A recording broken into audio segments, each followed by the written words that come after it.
Good afternoon, everybody, and welcome to Alumni Hall. Great to have you with us this afternoon. We are getting ready for the tip-off of the JV game. And it'll start first, and the ball will go out of bounds, and possession will be white to Bishop Canevin. Rick DeRube is here with you, with my man Ryan Meredith. Just thinking about last night for a minute before we get into this action here. This place was electric last night. I couldn't sleep. I was so excited, and I think we're going to be in for the same kind of action today. We'll get to these JV players as we go along. To be honest with you, the beginning of the season is always a struggle when you're trying to find out who is who and who plays where, as Central Catholic has the ball looking to run the pace a little bit. Now they're going to slow it down. So we will get you the numbers. Will Collins has it right now. He gives it over to Noah Mason, back out to Collins at the top of the circle to the side. Going to dish it over to Petrunia, and they're going to turn the ball over, do the Vikes. So about 90 seconds into this contest and nothing doing for anybody. Yeah, and of course, no points scored yet. Central lost the tip but went all the way out of bounds, and Bishop Canevin still remained possession of it. Yeah, you don't see that happen all that often, but we'll see what these young Vikes have today as we got a shot up, missed, never actually touched the rim. Rebound brought down by number 2, Xavier Thomas. He's going to try to drive inside, dishes back out to the top of the circle. I mean, they're moving the ball pretty well, are the young Vikes out there? Yeah, great ball movement, and that's something we saw in the Varsity game last night, which I would think something is very big in the program, ball movement, trying to spread the rock around, spread the floor. And just a lot like Varsity. Now, I will say this, is we got to our first and we got a three-pointer put up there and drained. And Petrunia from way downtown nailing that three-pointer for the first bucket of the season. Of course, you might recognize him from the handshakes from the Varsity game, as he is the handshake guy. I tell you what, the handshake guy, I think, Ryan, sometimes people don't realize how important handshake guy is. He sets the tone for the game. Nice defense getting back there was number 24, Alex Pitcher. And he got the big paw up, knocked the ball out of bounds. It'll stay with Canevin, but definitely prevented an easy layup there on that one. 5:14 left to go here. 7-minute quarters in JV action, by the way, as opposed to 8. Yeah, and the Varsity game coming to you at 6:30. Yeah, we'll be on with 6:30. Three-pointer put up there, falls short by Canevin. And we're going to have a rebound by the Vikes and back up the floor quickly. And I would imagine when these young Vikes practice with the Varsity squad, they probably have to maintain that certain level of ball control that is expected by Coach Urso and all the way up and down through this program. And so far, they've done that. I think they've taken 3 shots. Only 1 has fallen, but they haven't thrown the ball away at all yet. And we're almost 3 minutes into this game. Now Bishop Canevin, and again, denying access to the paint as they get a pass inside the paint, yeah, but taking it right away. But that's something Central you see in all forms of their teams, trying to completely deny access to the paint, making them shoot instead of trying to get it inside, as the bucket up and in to make it 5-0. Yeah, that was Alex Pittner. Nice move. He went in and took it all himself, put it off the glass. I mean, he is probably, as just survey the floor a little bit, I think he's probably the tallest Vike out on the floor. Looks like number 35 and again, you'll have to forgive us. Some of these numbers don't even exist. That's Stephen Baker for Canevin. He is probably about his size, but he is probably the tallest player on the floor. That's the first free throw is good. Is there 2 35s? I believe there is 2 35s on the floor right now. Kyle Templin joins us as well. You remember Kyle from the football, from doing the football games as well. So having 3 analysts today with back-to-back games, very helpful. That ball is up, no good. It's 5-1, and here come the Vikes again. And Central going to slow it down, try to set the tempo. I think for a lot of reasons it's probably a good idea because it creates lanes like that when nobody's looking, and there you have a three-pointer put up, missed by the Vikes, but nice job. Get that rebound in. Looking to go somewhere with it, goes back outside. Thought he'd stop, pull up, and shot. He did not, but beautiful pass. Petrunia again from 3, can't make it. Nice shot by Petrunia. Had a wide open opportunity, but that, shots like that come from great ball movement. This ball's on the ground. They're going to dive for it. Great hustle play as he gets it back, and now down low. Oh, miscommunication pass right there, but That was a great hustle play there. Yeah, Noah Mason down on the floor. And it's hard to do the right thing when you're in that position because you roll one way, you roll too far, you're going to get called. He actually did it was really well executed. Nice to see some of the varsity players out here taking in the JV action and even coaching them up a little bit, it looks like. Well, of course, you have that veteran leadership from the varsity, wanting to have the best for the future of the program, which is that junior varsity team. Yeah, I mean, you got some kids out here that can certainly play for sure. We got our first timeout, 5-1 here early in the first, about halfway, I guess, through the first. 3:27 left to go.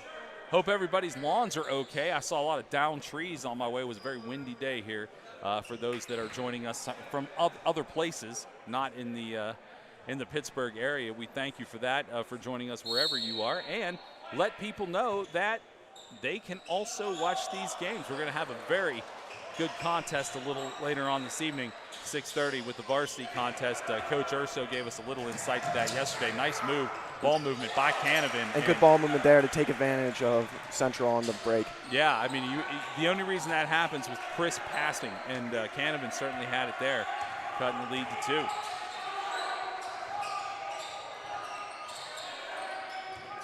What else I like about this, guys? There's a lot. Thomas for 3, though. Yeah, Thomas will put up that 3. For a JV game, there's a lot of chatter out there on the floor. A good communication so far by both teams. And that's going to be out on the white team and on Central main possession. Bishop Canevin just barely tipping out, it looked like. Ref coming in, pointing right where he tipped it.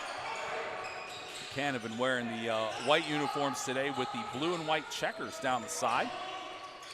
Well, all but one of their players. Yeah, I wasn't going to point it out, Ryan, but good job. Yeah, it's very observant. That's Thomas for 3. Can't get it to go. Yeah, he put it up.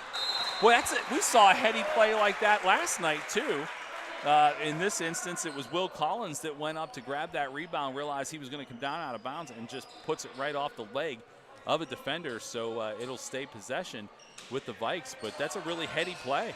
Yeah, really smart play. Make sure you retain possession of the ball.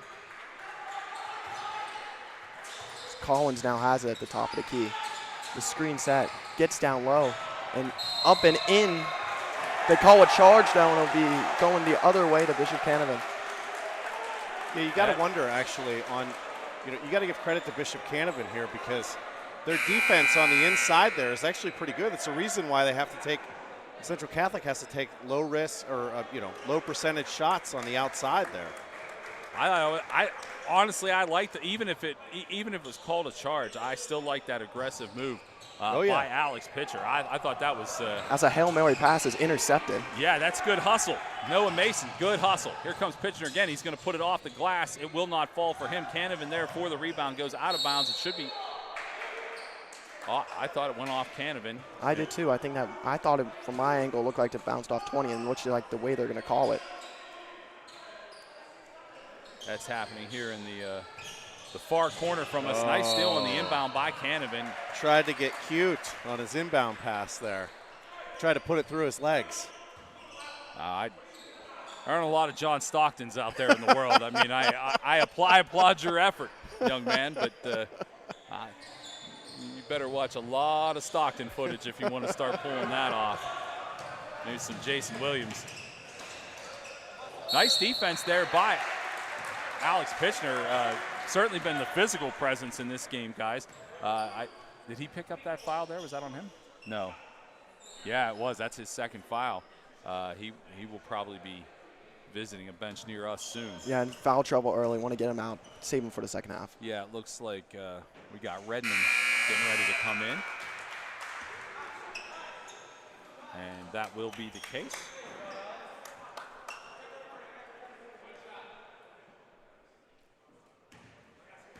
This free throw to tie the game. Yeah. And it will, banks are open on Saturdays, boys. That goes in. It is knotted up at 5. Let's see now with Pitcher sitting down, it does create a little more room out there as I think just about every player on the Canevin side is probably bigger than their mirror on the Vikes side. Let's see if they try to use that to their advantage. Yeah, there's not really anything on the inside for Central Catholic to take. That's why they got to take these low percentage outside shots. Well, I mean, like I said, we were talking about it. I kind of like the ball movement. There's a three-pointer put up by Canevin, and it's drained, and that is going to be – and that young man puts up the three. He knew I did that, and it was the three. Was that Avery? Kicks out Thomas for three, though, here. The counter. Gets it to go. That was a lot of arc on that ball. Beautiful shot. Trading threes right there. Yeah, that was a beautiful shot. Nice steal. Nice aggressive defense. Here comes in off glass. And one. It will fall. Nice bucket by Evan and gives a 2-point advantage with the opportunity for that third point. That was a nice move. That's a lot of hustle there. Really great finish right in there with the contact.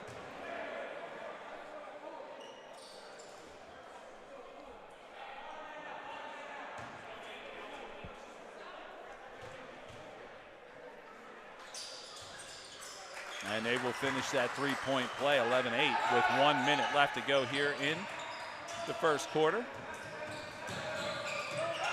His feet definitely move. Trapped in the trap, sort of working, but they're going to magically get out of it and up and in for the easy lay-in. You know, I'm not trying to homer it here, but my goodness, I mean. As Central's going to use a timeout. That was a lot of footwork over there on the far side line. And it was right in front of the official. I mean, to his credit, he had a better look at it than I did. But, boy, it certainly looked like he moved around a lot. To the credit of Bishop Canevin, though, that kid kept his composure and drilled a pass right in to the center of the paint. And that's pretty impressive. Yes, and to cut the Central lead from 3-1. Yeah, definitely.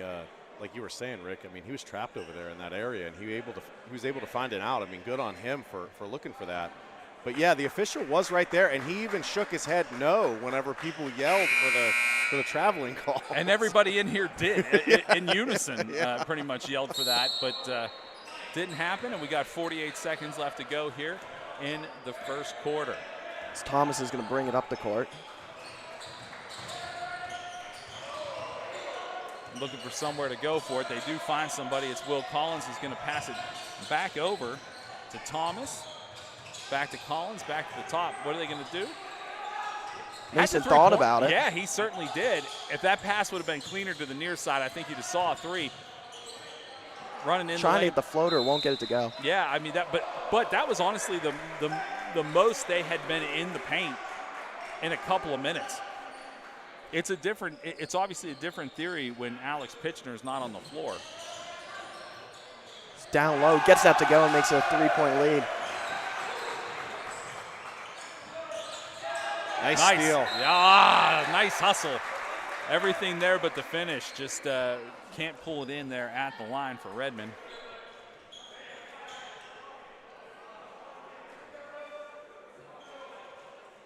It'd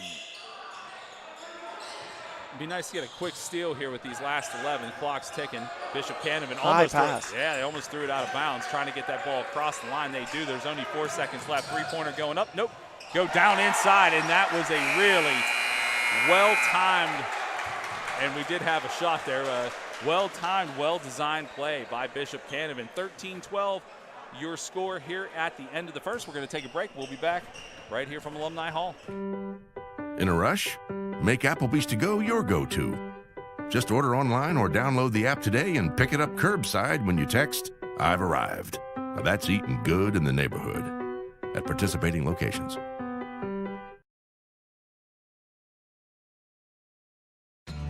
Welcome to Helltown. Helltown Brewing is a craft brewery focused on making quality beer. They use specialty grains for all of their beers and aren't sparing when it comes to hops. Helltown is brewed locally and exported in Mount Pleasant, or as it was once referred to during the Whiskey Rebellion of 1794 as Helltown, and was later dubbed the zip code of 15666. Check them out at any of their 4 Pennsylvania tap rooms, located in Export, Houston, Mount Pleasant, and Pittsburgh Strip District. HelltownBrewing.com. Helltown Brewing reminds you to always drink responsibly. Back here at Alumni Hall, fresh 7 on the second quarter clock, 13-12 your score.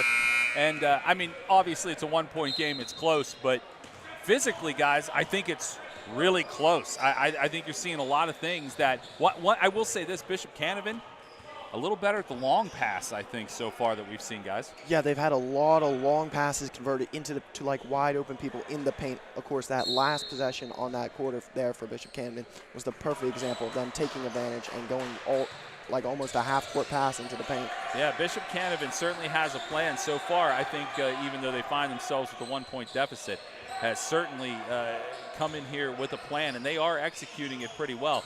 The young Vikes, of course, are still moving the ball around, and I think honestly have handled the ball better. There's a three-pointer put up and missed. Trying to get there to grab that rebound. It is grabbed by Central. Looking for somewhere to go. Stop, pull-up jumper. That was Waddell. And another offensive rebound for Central. And that's a floater up and good. Nice job there. That was lots of confidence by Redmond to put that one down, trying to get that ball in. Bishop Canevin does exactly what has been done to them, running out of time, so they just go ahead and put it off the knee of someone. And we're going to see a little bit of difference, see what it does with Alex Pitcher coming back in. Keep in mind, he does have 2 fouls, so he had sat for the last almost, 4.5 minutes of game action.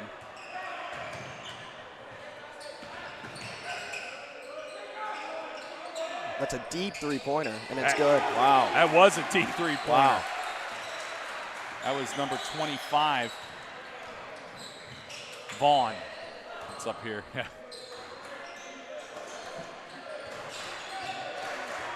Vikes look to reset. That's going to be taken away.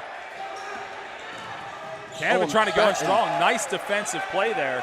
Yeah, nice steal. He was able to reach right in whenever he was trying to go aggressive to the basket there. That was Fleming. He has the ball now. He's going to dish it over to the far side. Vikes looking to set up again. Pitcher does not take the shot. He's going to put it down low. That was almost so fast.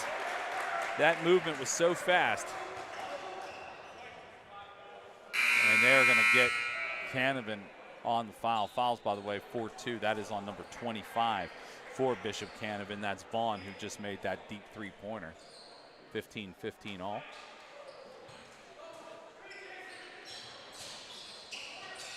As that's a great pass in. He's going to be fouled and going to go to the line for 2. I often think that play is designed to draw that foul. Yeah, just. I mean, if you make it, great. But I think you realize if you're that close in and you're going to make that move, you're probably going to get fouled on your way up. Yeah, the goal is to get the opportunity to get 2 points. Yeah, that's definitely true whenever it comes to designing plays like that. One of the things that I would like to see Central Catholic do more of is actually go towards the net more. Clearly, they can get the fouls, and in that case, you slow the game down, which is to their betterment. But they're really relying on these outside perimeter shots, and you can live and die by that, Rip City, but it doesn't always work in your favor. That was a dynamic move. Wow. Alex Pitcher just he did it all himself there. It was like Christian Leitner right there. You know what? I think it was the hair that made you reference it. An excellent call, Kyle. It's a corner 3 right there. Air ball. Air ball. Pitcher's there for it. Again, playing with 2 fouls here in the early part of the second quarter. Pull-up 2's no good. Yeah, I'm still so impressed with the last 2 that he made. Again, they still have this guy. Bishop Canevin always has a guy that's streaking, and we do know that they have that long pass, home run pass ability. There's a long 2-point up. It's going to go off the top of the backboard, going to be grabbed by the Vikes quickly. Now moving up Central the gonna floor. push it. There you go. No foul called. Nothing called. I'm surprised by that. And now fast break here, wide open lay-in, going to nail it. Well, you can't argue with the pace of this game, boys. They're on schedule here to go, somewhere in the mid-50s to end this game, which is a lot of points in a JV game. Got a long 3-pointer put up there and just drained by David Fleming. Ball held in by Canevin. Nice hustle. Going to go inside. Pitcher has to not be too aggressive there on the defense. Luckily, they got away with one. Ball gets thrown out of bounds on the way back up court, and the Vikes are going to make some substitutions. In fact, got a lot of subs coming out on the floor for both squads.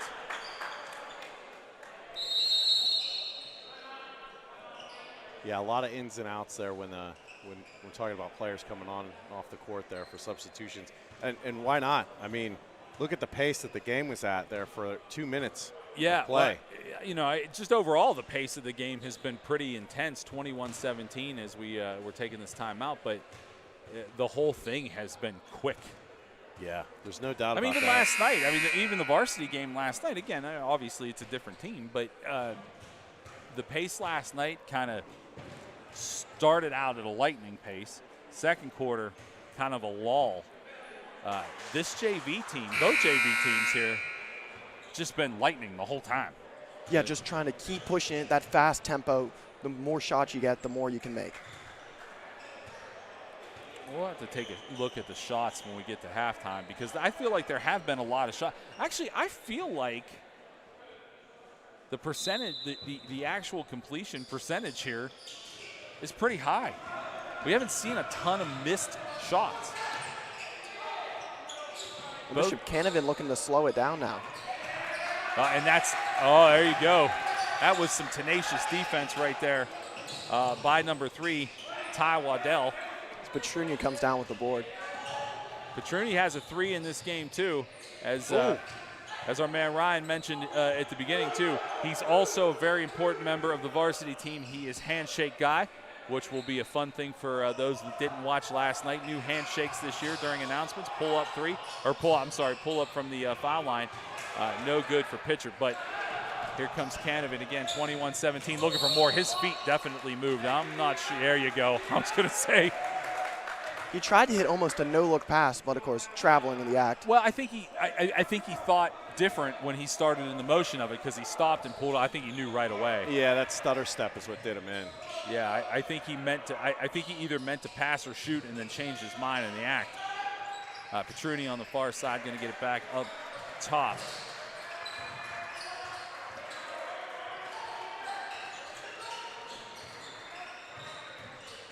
Just a lot of movement. Nice attempt by Canevin there. There's going to be a deep 2. Yeah, I was going to say that was on the line. It was a 2. Missed nonetheless. But Petrunia gets the board. Yeah, he's in. I mean, you know, he's kind of non-assuming out there, but he always seems to have the ball. It's a long possession here for the Vikes. As I say it, they get a nice floater and in. Absolutely. Nice job by Evan to get inside. 2:13 left to go. I'll tell you what, the physicality of this game is actually pretty intense. Boy, for JV basketball, you're not kidding. Yeah. These kids are playing tough out here. I mean, it's a really, it's a really intense match. That looked interesting. It was not a travel. I know what you mean. I saw his feet, but it's because of the way he moved his shoulders up and down there that made it look the way that it was. Oh, gets right up and in there. Easy lay-in. Aggressive. Nice aggressive move by Evan inside and puts it up for 2 more. Evan's got the hot hand here in the waning minutes. That was definitely. And they're going to call it a charge, and it's going to be central ball. There were a few things there. 3 steps and a charge. Yeah, yeah. Either way, he was walking away without a basket. So. Yeah, I was going to say there were a few factors there, but you got to like that kid's aggressive-ness. His name is Louis Panza, and I think he's played the entire game. That kid's been out there the whole time. Yeah, I haven't seen him take a break. No, he's tough.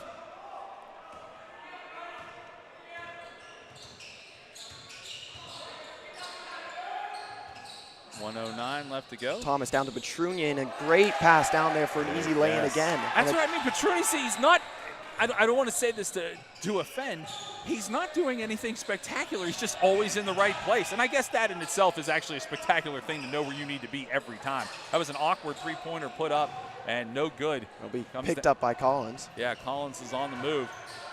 Goes into pitch. Yeah, you had a feeling that was coming. Yeah. That was definitely for sure. He leaned right into him. If he would have faded on that, he wouldn't have had that foul. Unfortunately, that is his 3rd, so I would anticipate he's going to spend a lot of the 3rd quarter on the bench.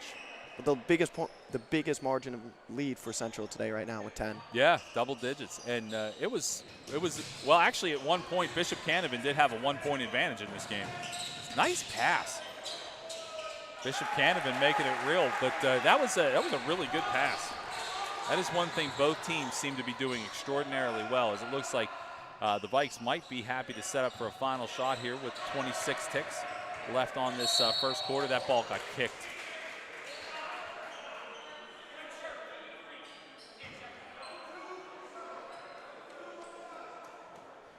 They're going to call a foul on Bishop Canevin. No team really in bonus issue or foul issue except for pitcher, who is actually yeah, that was it. Lucky break there for Central to remain possession. Yeah, no doubt. Canevin had a good beat on the ball there, and they actually, the one guy pushed it over as far as he could to try to get it in, but it ended up going out of bounds. It's been a lot of good basketball down here. Unfortunately for Bishop Canevin, good defensive basketball. They just keep giving it back to the Vikes, who are going to try to make something good happen here. 8 seconds, and wide Collins open, with a three-pointer. Can't get to go. That was Petruni has the ball. He's got 3 seconds. He's trying to dish it over. Petruni's got to put it up, and he does. Good at the buzzer.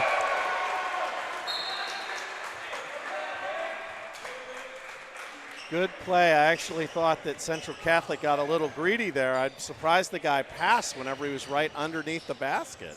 Well, that again, you want to talk about the kid that mattered in this one. In all his awareness of where to be, it was definitely Petruni. We're going to go ahead and take a 10-minute break. Well, we'll be back in about 9 minutes here of the JV contest at Alumni Hall. 29-19, your score.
Does your ring need to be resized? Do you have a chain that's broken? Are you concerned about bent or weak areas on a bracelet? At Henny Jewelers, we're proud to offer extensive jewelry repair services right on site, thanks to our 3 jewelers. These jewelers have over 80 years of combined experience as craftsmen. Our process is simple. Contact us via our website or stop in the store to tell us about your jewelry repair needs. We'll evaluate and assess what needs to be done, inspecting the items as necessary. Then we'll provide you with an estimate and time frame for completion. Once you approve, our highly skilled and experienced jewelers will complete the repairs and get your jewelry back to you looking brand new again. Jewelry repair with Henny Jewelers. Always top customer service and a name you can trust since 1887. Contact Henny today to get started. Henny Jewelers. your jewelers for life. With Eaton Park Takeout, you can make any place the place for smiles. A picnic at the park, lunch on the go, or dinner in a movie. When you have Eaton Park Takeout, no matter where you go, smiles are sure to follow. At Hello Bistro, we build salads like you've never seen. With over 50 fresh toppings and 15 dressings, the only limit is your imagination. Build your own or order one of our salad masterpieces. Hello Bistro. Eat awesome. Ace, a skilled sharpshooter in their respective tradecraft. Do you have what it takes to be an ace?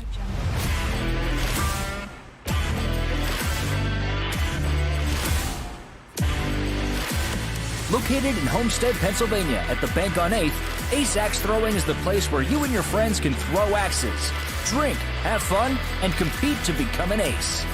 Open Monday through Sunday. Book your tickets online today at www.aceaxethrowing.com. Discover who the ace really is.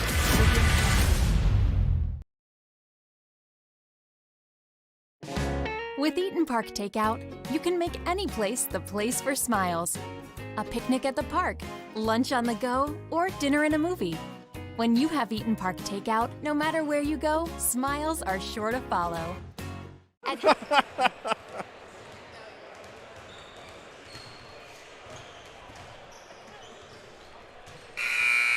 Welcome back to Alumni Hall. Rick DeRubis, Ryan Meredith, and Kyle Templin here with you this afternoon for the JV action. Ryan, you got some stats there to run through real quick. Yeah, the leads for Central with points were Nick Petrunia and Evan Kwasinski.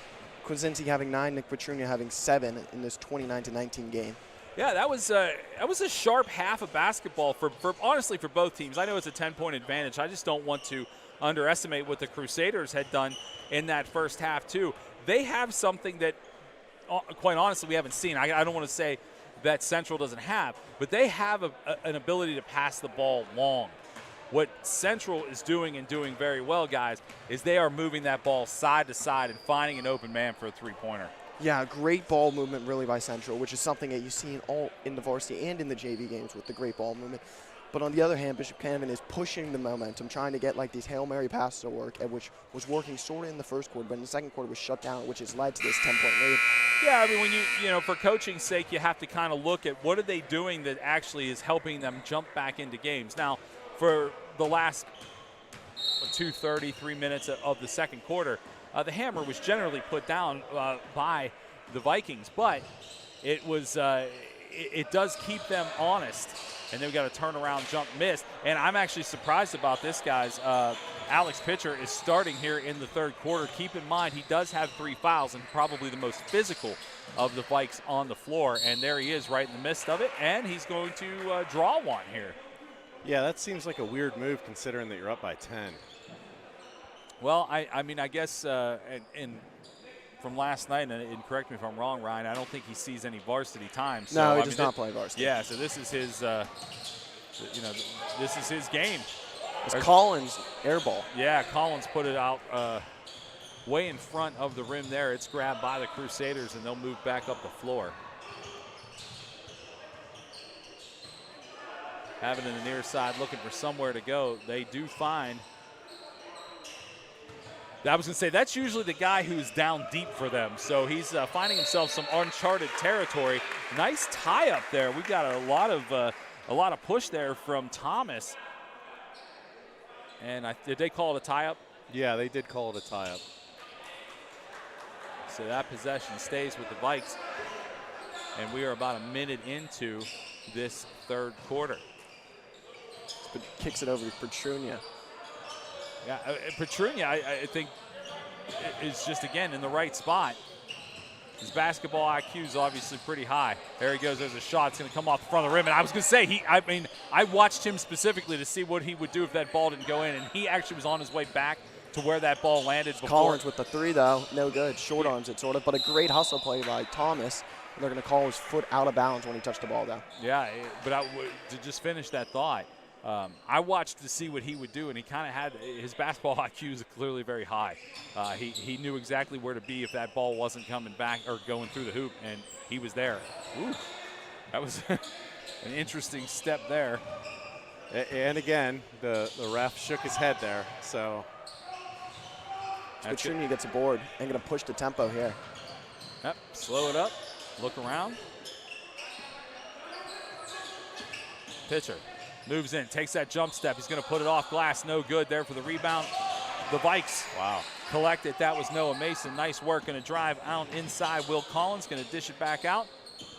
And Central's done a great job with offensive rebounds, maintaining possession. it really is amazing. I mean, for a team that, you know, clearly when you look at them here, it's easy to see that they're challenged as far as the height. It's down low. Thomas, no good. And beautiful play. But and they just keep coming up with these offensive rebounds. It's unbelievable. Ooh, they do. Oh, hit the floor hard. There's a three-pointer put up on the other end, and that kid's money. He really is. No three in the air. Is that that time? DeFrank? Is that 23? That's 33. 33. That's Avery. Collins for three to counter right back at him and drills it.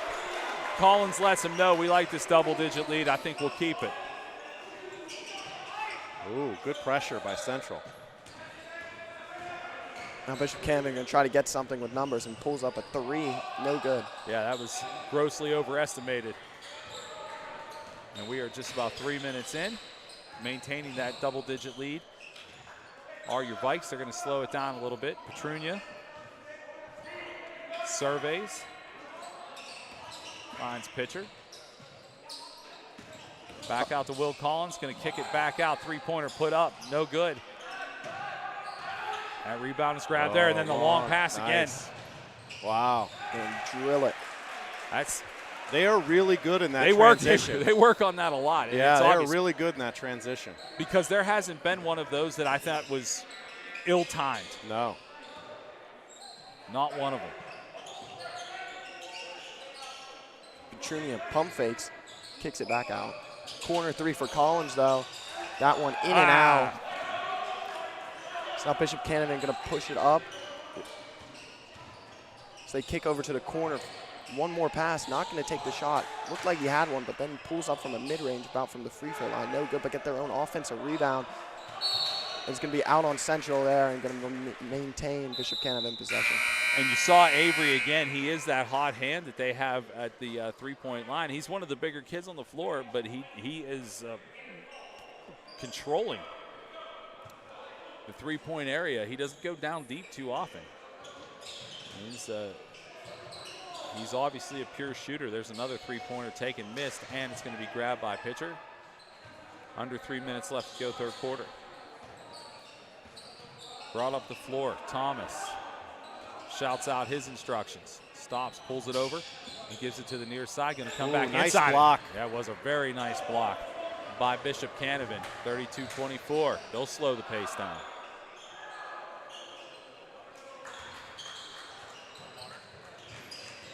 Looking to go inside, which is not something they. It's foul, ain't good. Wow. As you say, they've not done it a lot, but when they do, they find that way. They find the effectiveness, and they're the beneficiary of the drop and one. So.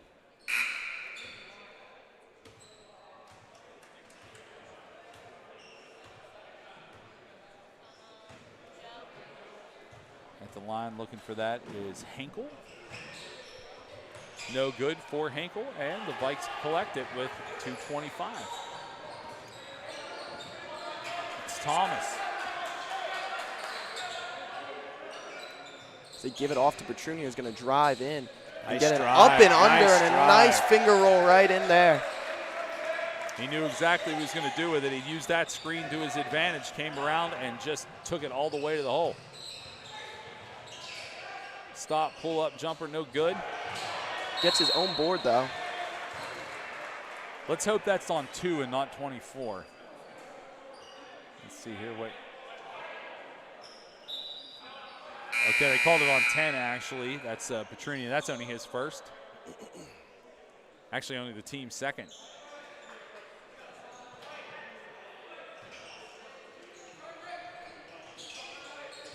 Canevin looking for something. And they find it. Rolls off the rim, off the glass, and good. And the lead has been cut to 6, boys. Thomas going to bring it up the floor. Yeah, Canevin going inside more, which is what I mean, you would think that they would do more often. So they're definitely converting more that way. Probably a shot Redmond would like to have back. He had 5 guys on him, which meant 4 people were open somewhere else. Over and back. Yep. Good pressure there by Central Catholic. I mean, honestly, they've had excellent pressure on the ball carriers all game.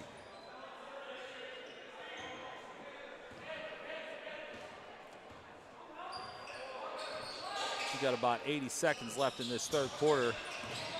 Like to see Vikes pull up, take a shot. They're going to miss. Who's there for the rebound?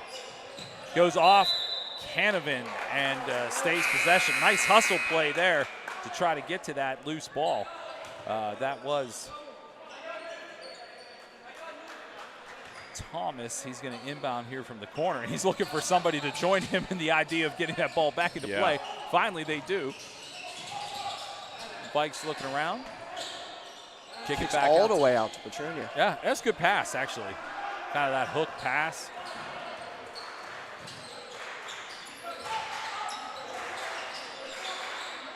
Thomas now going to drive in. Nice drive. No good.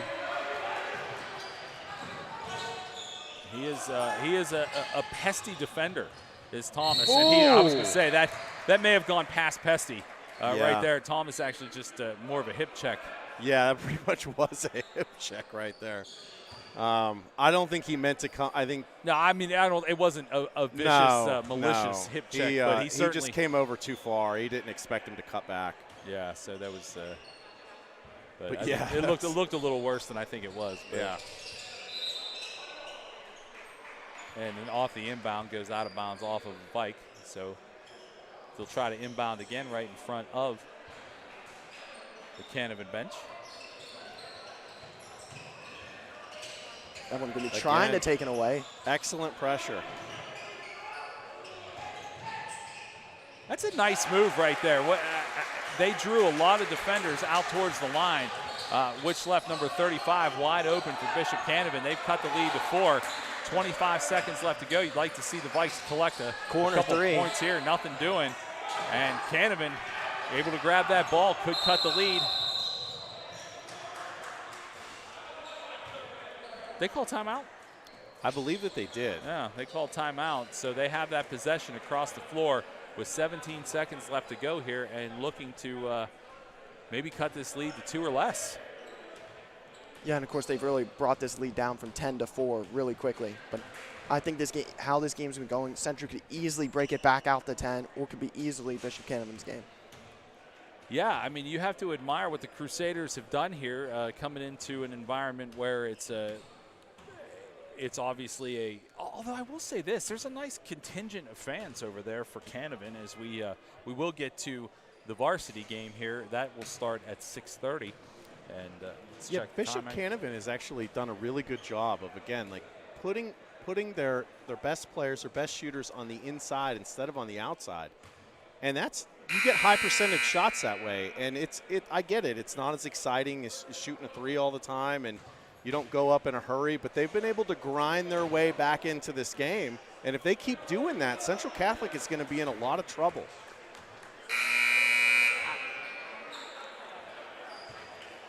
I'm interested to see how Central Catholic comes out here. Who's on the floor?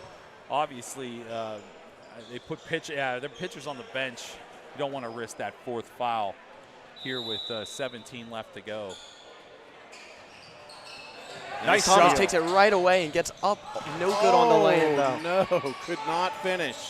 It's still going to retain possession. Yeah, Back they got Thomas. 10 seconds. There's no reason to hurry. There you go. And an and one. Missed free throw being beneficial right there. Yeah, he drew him in, too. It's like, well, come on, come at me. And that is what hustle does for you right there. Now you get a free throw to go with it, too. Yeah, even, maybe not having the best day shooting-wise for Thomas, but certainly his hustle is noticeable out there with 5 seconds left to go, trying to add a 7th point to this advantage. He'll miss. There's a rebound there by the by the Vikes. Crusaders come up with it. They're going to take a long shot. Actually, it was a pretty darn good shot. It was a good attempt. From half court. We're going to go ahead and take a break. We'll come back with the exciting conclusion of the 4th quarter coming up right here from Alumni Hall. Do you have a Rolex, Tudor, Omega, or other Swiss-made watch? To keep your watch in tip-top shape, trust Henny Jewelers for your watch repair needs. Our master watchmaker, Chris Travelstead, has decades of experience. He works his magic every week in our state-of-the-art watch repair center, right on site at our Shadyside location. From replacing batteries to water testing and other watch repairs, including full overhauls, you can count on Henny Jewelers. Contact us today and tell us about your watch repair needs. Henny Jewelers, your jewelers for life.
All right, here in Alumni Hall, looking for the end of this JV game, and it has been a good one so far. 36-30, the advantage for your Vikes. Three-pointer, no good there.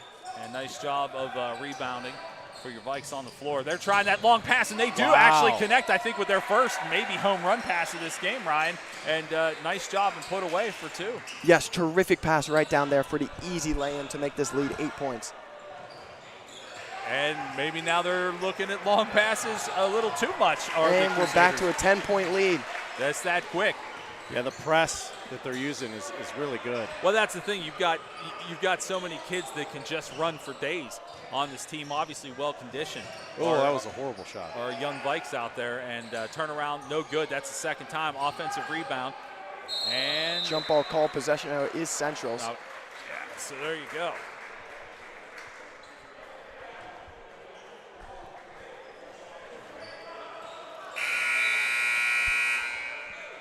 Interesting strategy between the two teams. You know, Central pressing as much as they can.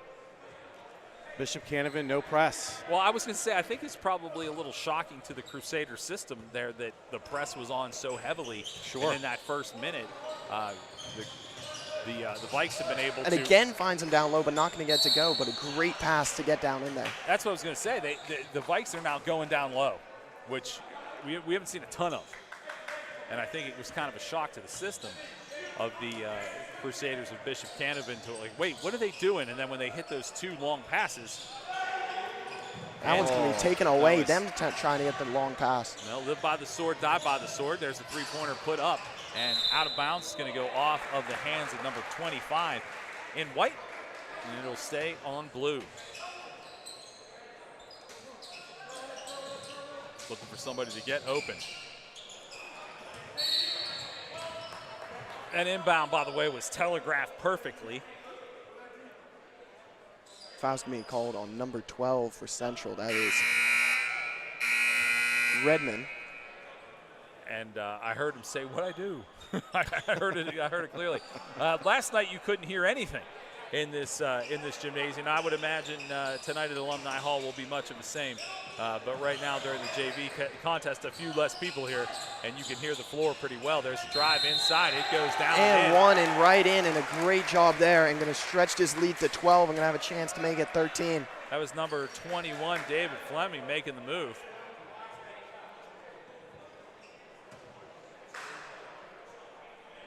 Yeah, that was a great move to the basket by him. And, you know, to not only hold your composure and draw the foul as well. And perfect foul shot, 13-point advantage. And that one's going to be taken away and puts it right up, back, and in and make it 15 points. And this press is working to perfection right now. Stifling. It is stifling. Looking to push up the floor. Crusaders going to stop, pop off a three. And again, it's not news that Avery hits threes. That's what he does. When Randy Wilkerson hits a three, we go, that's what Randy does. Well, that's what this right Avery up and does. in. Nice job by pitcher. Going to go ahead and put 2 more back up on the board. But, yeah, I mean, that kid hits threes all day. In fact, I don't know that he's missed more than 1. I don't think that he has. I don't know how many he's taken, but I can only think that he's only missed 1. 3 there, good. And there's Yeah. 6 points on back-to-back possessions for Bishop Canevin. Yeah, so they're going to go ahead, and we got a full timeout coming. We'll take one with Emma. We'll be back right here at Alumni Hall. Workspace Solutions is true to their name. They are experts at helping customers find the perfect office furniture and workspace solutions. They can manage the entire process from design and planning to installation. As a leading independent dealer in the Pittsburgh region, Workspace Solutions' focus is to meet your needs with friendly and efficient service.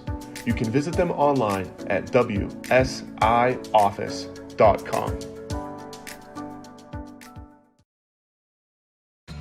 Welcome to Helltown. Helltown Brewing is a craft brewery focused on making quality beer. They use specialty grains for all of their beers and aren't sparing when it comes to hops. Helltown is brewed locally and exported in Mount Pleasant, or as it was once referred to during the Whiskey Rebellion of 1794 as Helltown, and was later dubbed the zip code of 15666. Check them out at any of their 4 Pennsylvania tap rooms, located in Export, Houston, Mount Pleasant, and Pittsburgh Strip District. HelltownBrewing.com. Helltown Brewing reminds you to always drink responsibly. Welcome back here to Alumni Hall. 4:55 left to go in the 4th quarter. Rick Derubis, Ryan Meredith, Kyle Templin with you for this back-to-back tonight, JV and varsity. And I hope the varsity game is as good as this JV one. Yeah, this game's been great to watch. It really has. Just as you thought Central was going to take this lead to almost insurmountable, Bishop Canevin comes back on back-to-back possessions with 3-pointers. Yeah, they have, and they've been good at it all day. So I would imagine that, and that's going to be the way you make up this 11 points. We will probably see more of that. Nice skill there. Oh, dangerously close to the line. Doesn't go in. 3-pointer launched from the far side, in and out for the Vikes, and it's going to be grabbed by the Crusaders. They're going to look to push up the floor. They did not go for that long pass, but the press is certainly on here. And you have pitcher unable to hang on to that ball. Avery doing some Magic Johnson imitations out there. Yeah, it was a good move, aside from it being a travel there at the end.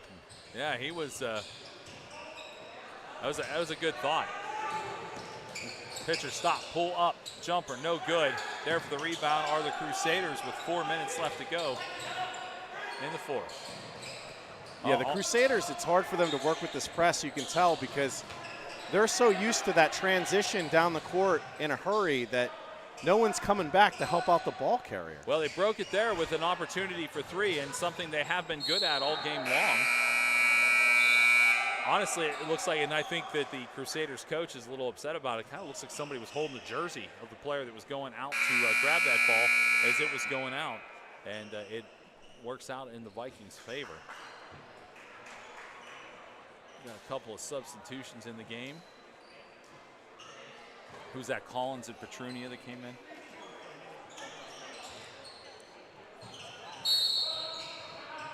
Go ahead, take a timeout to keep possession. Yeah, could not get that ball inbounded in time, and you have to use a timeout off of it. It's just a 30, so we'll just stay here.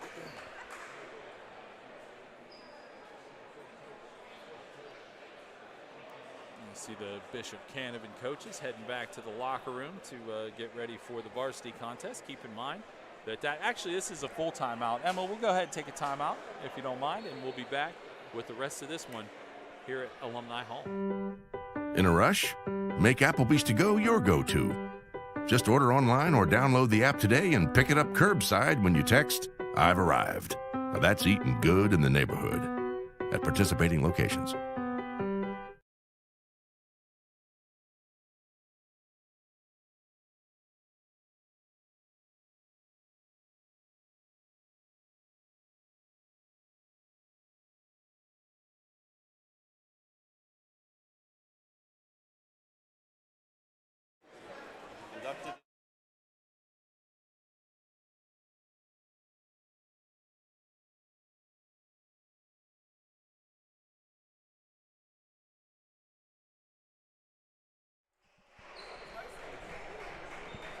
All right, we're back. 3:45 left to go here. 47-36 your score.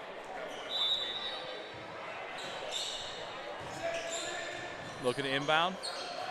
Vikes able to do so. And now we got obviously a press coming by the Crusaders to try to get back into this game. Broken by the Vikes three-pointer. Nope. Thought about it. Yeah, he thought about it. Again, you know, the clock, keeping possession, taking time off the clock, getting the shot you want here is the friend of the Vikes. Nobody's in severe foul trouble as of now, so you would imagine if they try to go that route, they're going to have a lot of fouls to give. And great ball movement right here. Yeah, this is, I mean, this is exactly what you want if you're the Vikes. Killing that clock. They've had possession for the last 40 seconds and haven't even taken a shot. Haven't had to, really. Yeah. No shot clock in high school basketball. Yeah, so use as much time as you want. Yeah, and they clearly got that memo. Pitcher. Travel. Yeah. Yeah. Obviously frustrated with that one, although he's done a good job of playing in this game with 3 fouls. And he came into the second half with 3 fouls, and I don't believe he's picked up another. Crusaders looking to get some of that back. They can't, and just a clear breakaway. Right up and in on the fast break, an easy basket. Yeah, that was Kwasinski that came back with that one. Going to stretch the lead to 13. Since our last break, let's see, we're over a full minute and 20 seconds. Only have seen 2 points, and those 2 points have belonged to the Vikes. So for Bishop Canevin and the whole Crusader team, things are getting a little bleak here. If you don't start scoring points, they're going to take that three-pointer. Wow. That was a strange three-point. I mean, it was beautiful and arced perfectly and went in, but almost effortless it looked. It's a full court pass completed. And they're just going to slow this up. Again, try to waste as much time as possible. Their last trip down the floor before that fast break that was put in by Kwasinski was, like I said, nearly a minute 30 of time that they just took off the clock and drained. So foul's going to be called on Bishop Canevin. Yeah, well, that's. I mean, I think that ship may have left the port. 10 minutes. I'm sorry, a 10-point lead with a minute 47 left. I don't know that. I don't know that a parade of fouls here is going to get you back in the game. Unless Reggie Miller checks in, I don't think it's going to happen. Now that would be something. Going to try to drive down low, pitcher with it. Going to kick it back out to Petrunia. Petrunia will retreat, take a step forward, and look around, find somebody open on the near side, and they move that ball around quite well.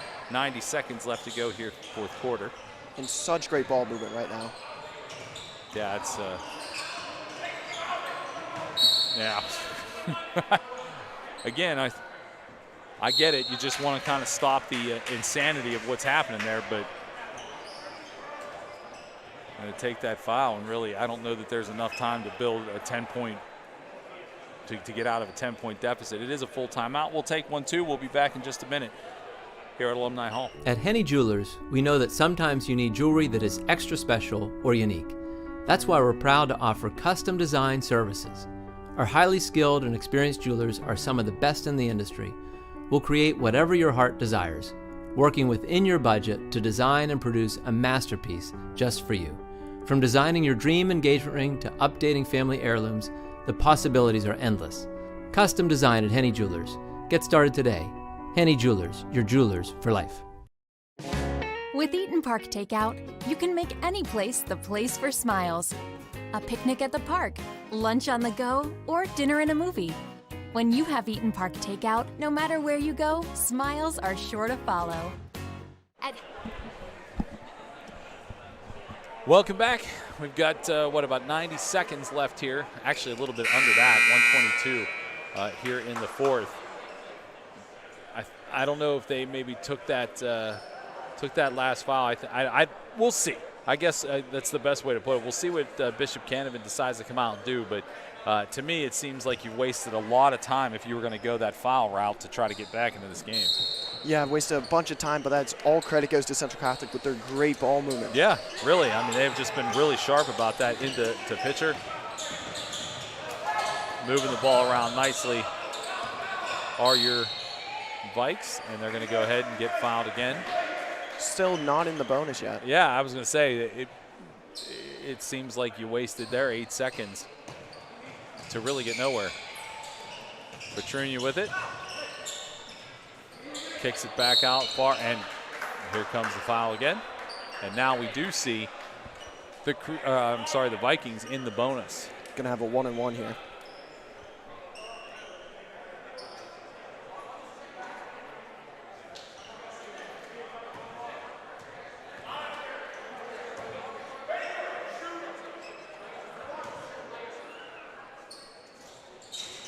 First one is good. And they broke the 50 barrier. An 11-point lead.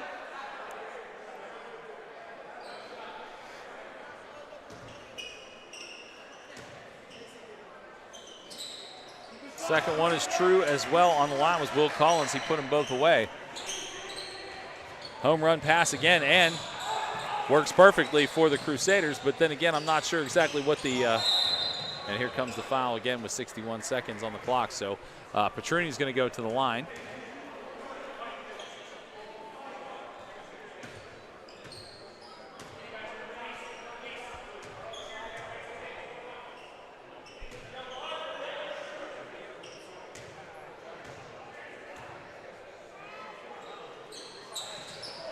No good on the free throw for Petrunia. That goes out of bounds off the pitcher.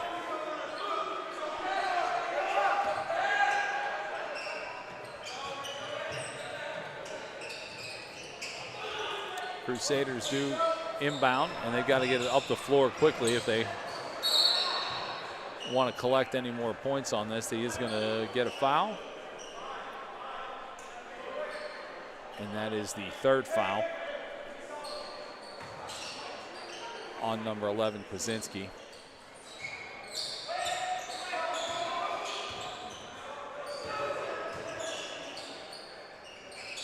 Trying to find something, but just can't find anything. Yeah, I was going to say, for a team that's down and trying to get back into it, they didn't look to be in a hurry, but I think that was a credit to the defense that the Vikes are playing, trying to get out of their own end. It's going to be a foul called there on Bishop Canevin. Their Central is going to go back to the line. That'll be Will Collins going to the line. Again, quite a lot of seconds ticked off if you were going to do that. Yeah. Now just do it right away. So, and the opportunity for some of the youngsters to get in the game here in the last 32 seconds of time. Petrunia going to take a seat. He's got to rest those hands. He is the handshake guy for the varsity team.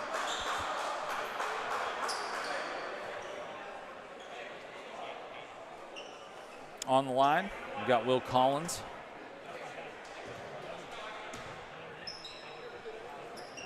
First free throw is up and good.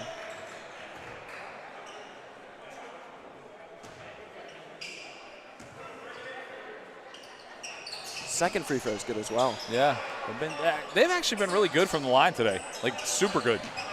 30 seconds left to go here in this JV contest.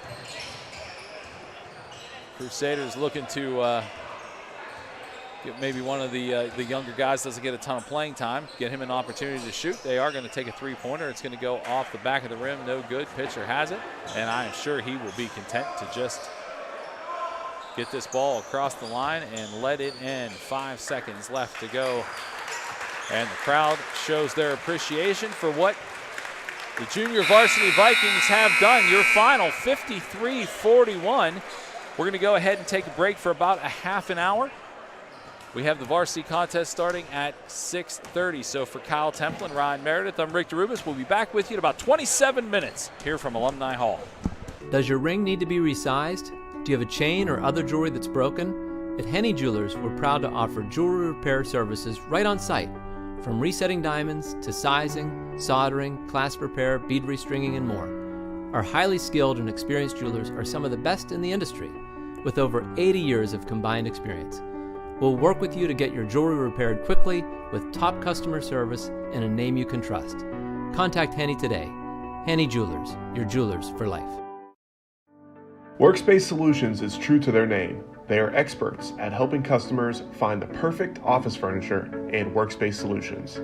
They can manage the entire process from design and planning to installation. As a leading independent dealer in the Pittsburgh region, Workspace Solutions' focus is to meet your needs with friendly and efficient service.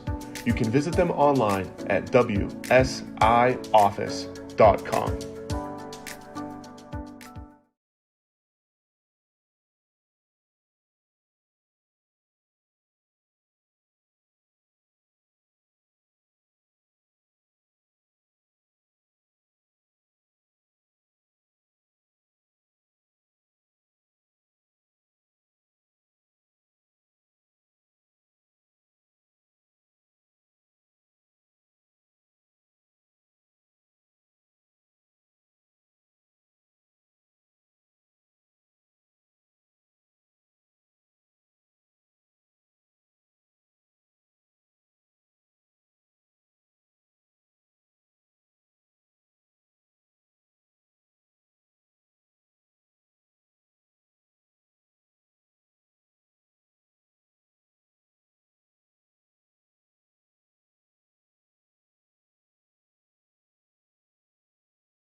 Welcome back to Alumni Hall. Rick DeRubis, Ryan Meredith, Kyle Templeman with you as we get ready for the varsity contest. A great one in the JV. We can only hope the game is as good as the JV game. And we're happy to be here tonight.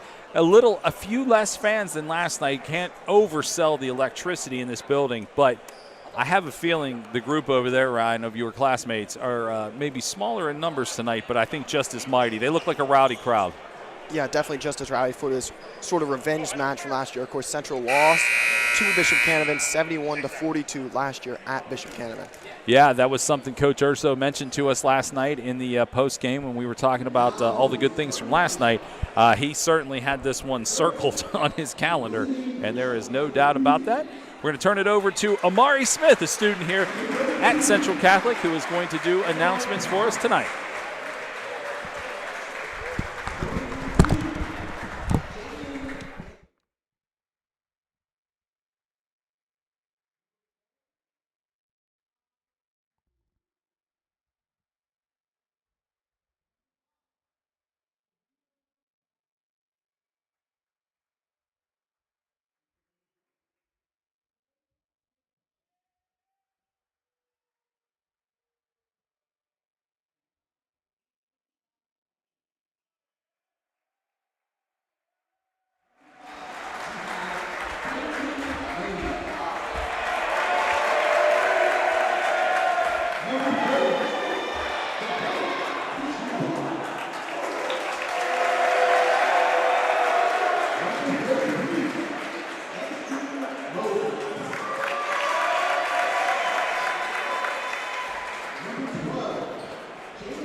All right, you got to you see the starting lineups. We'll go ahead and give them to you real quick. For your Vikes, Jaden Bailey on the floor, Langston Moses, DePante is out there, Shebue is out there, and Peyton Wayner will start tonight's game. Nice entrance into to Central Catholic basketball last night for Shebue. Made a big difference in his first time on the floor. He is going to look across the floor in this opening tip-off against number 15, Jaden Gales. And we are ready to go here at Alumni Hall. Whistle is blown. Everybody's in their seats. Some are standing. And the game is on.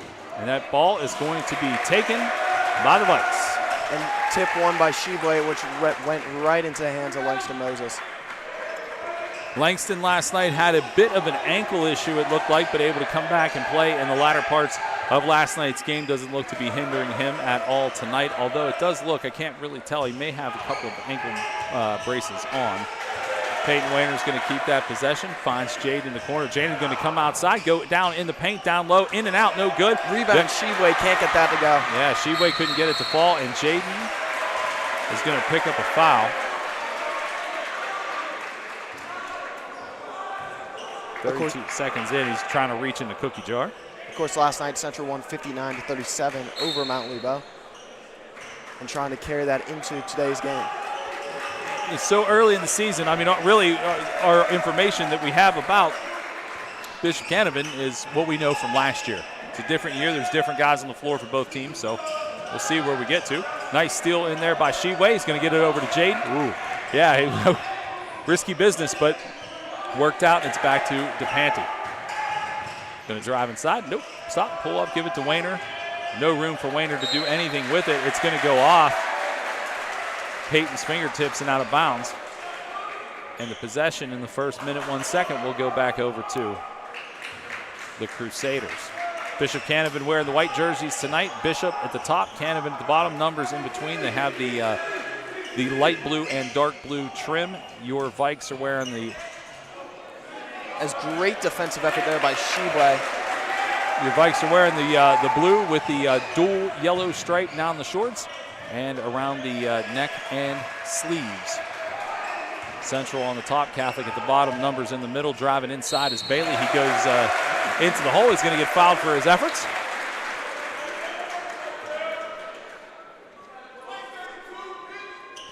one of the things that Ryan, last night I took from what Coach Urso had to say to us there at the end was everybody is accepting of their roles on this team. Want to point out that Tommy Christian started the game last night, and he is not in the starting lineup tonight, and I am sure that's what he was referring to as everybody will play their certain roles.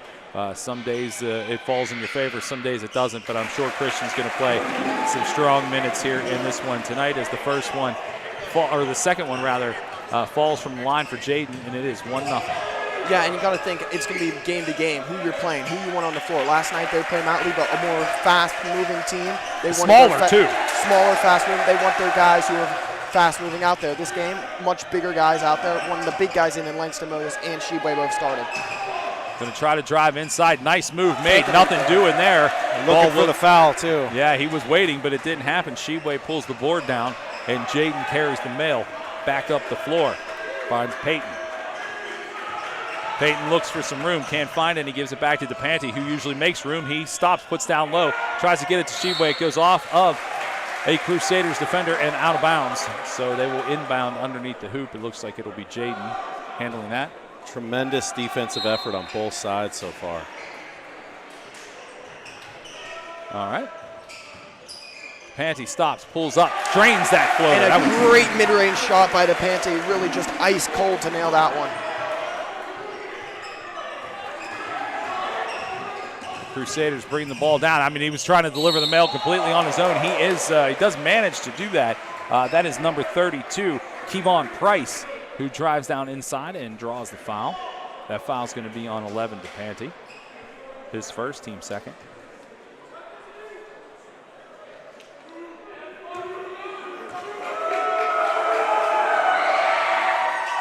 That free throw is no good. Yeah. Nice form, though. You don't see free throws that get completely worked the way that he does his.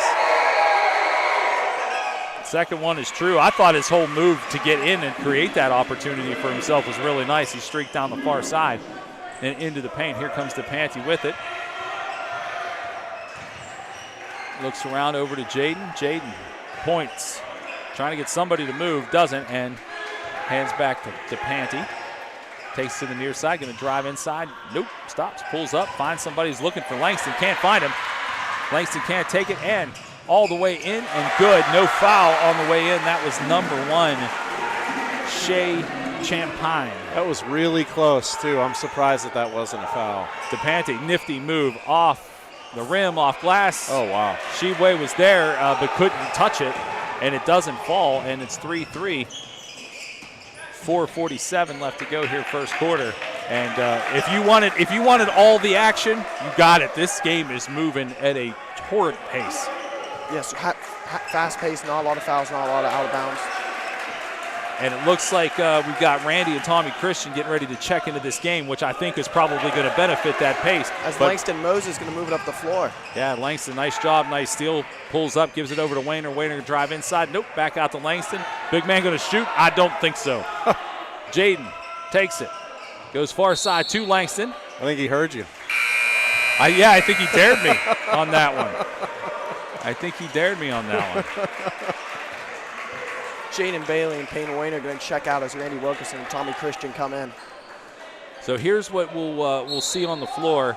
And Randy Wilkerson had 12 points last night, all on the 3 points. Well, that's what, again, Randy, show up, 3-point, leave. That's what he does. It was interesting, Coach Urso said last night as the Crusaders driving to the hole, nothing. And nothing. Wow. Shibwe, nice. Yeah, nice rebound, gets over to DePanti. But something Coach Urso said to us last night is Randy doesn't want to be known as a shooter. Pull up 3, can't get it to go. And they're going to grab that rebound. The Crusaders are going to push it down the floor real quick. Tries to go inside. Randy gets kind of run over. Nothing called there. 2 misses over the back. I mean, come on. Randy was underneath there somewhere. Cal Spears. And certainly over Randy's back. But to finish that thought on Randy, Coach Urso said last night, Randy doesn't want to be known as a shooter. I think if I could do what Randy could do, I would want to be called shooter. I mean, that is what he's great at. I'm sure he's great at other things, but he's just ice when it comes to that. DePanti's going to carry up after the inbound. Gives it to Shibwe. Over to Randy, going to stop, pull up. Pull up 2 there. Can't get to go. No, he doesn't like 2s. He likes 3s. Somebody put a lid on these buckets, huh? Out of bounds. Yeah, just an errant pass there by the Crusaders. Throw it out of bounds, and it's going to be Tommy Christian that's going to inbound.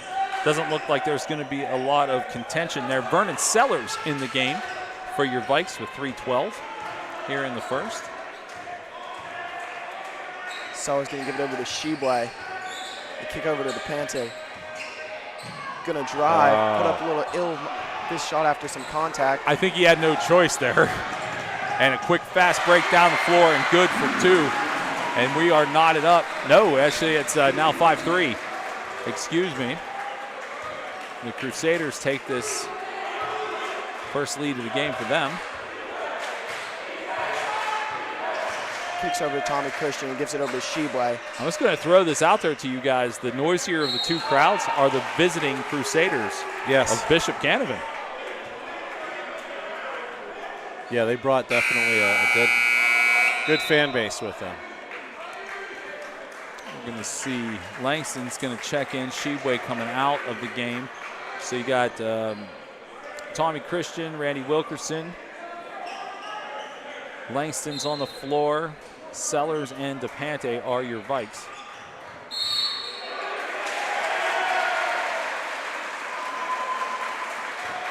And we've got a turnover.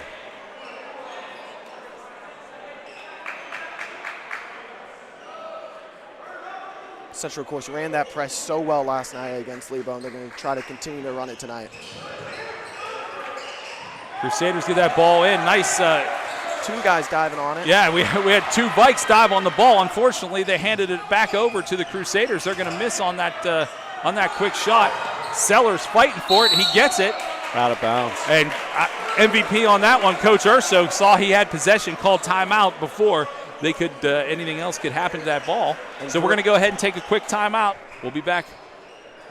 In a rush? Make Applebee's to go your go-to. Just order online or download the app today and pick it up curbside when you text, "I've arrived." Now that's eating good in the neighborhood at participating locations.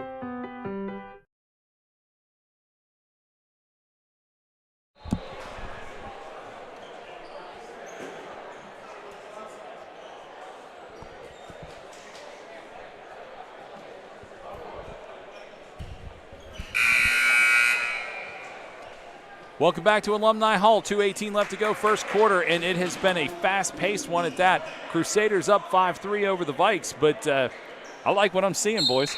Yeah, great job by the Vikes, I think, defensively and offensively. Of course, not a lot of offensive points for either team, but the defense has been key here, and I think Central has one of the best defenses I've seen. Langston has it now. He's looking to hand it over to Randy. Randy going to make some room, try to drive down inside back to Tommy Christian. Over to Langston. Going to take it. Nope. Going to drive down in the hole. Nope. Decides to kick back out to DePante. You know he'll make shots. Randy looking for that 3. Can't do it. One more pass to DePante. Bang! Drills the 3-pointer. DePante dropped it on him. 6-5. I think Dante has 5 of the 6, does he not? He does indeed. Crusaders move the ball to the near side, and they answer back with a 3-pointer of their own. That's Jaden Gales.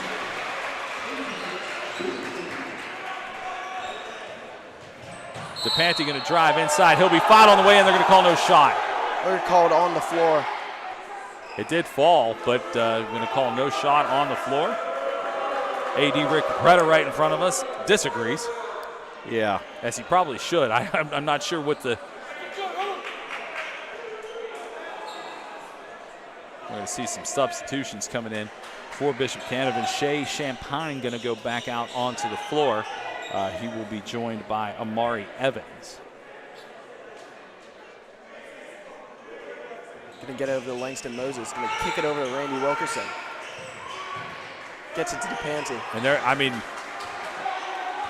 Randy's had the ball in his hands a few times, but just unable to find room to get that shot there. Sellers, he's going to get it to Randy. Randy going to stop and pull up. Nope, going to try to pull it down. Drive outside, back over to Christian. Christian gets his pocket picked, and it's going to be picked up by the Crusaders. Going to try to go inside, off the rim, no good. There for the rebound, and certainly an over the back by Sellers. Comes in with a hard foul. That was on, was that 32 or 23? I think it was Kevon Price was going to go to the line.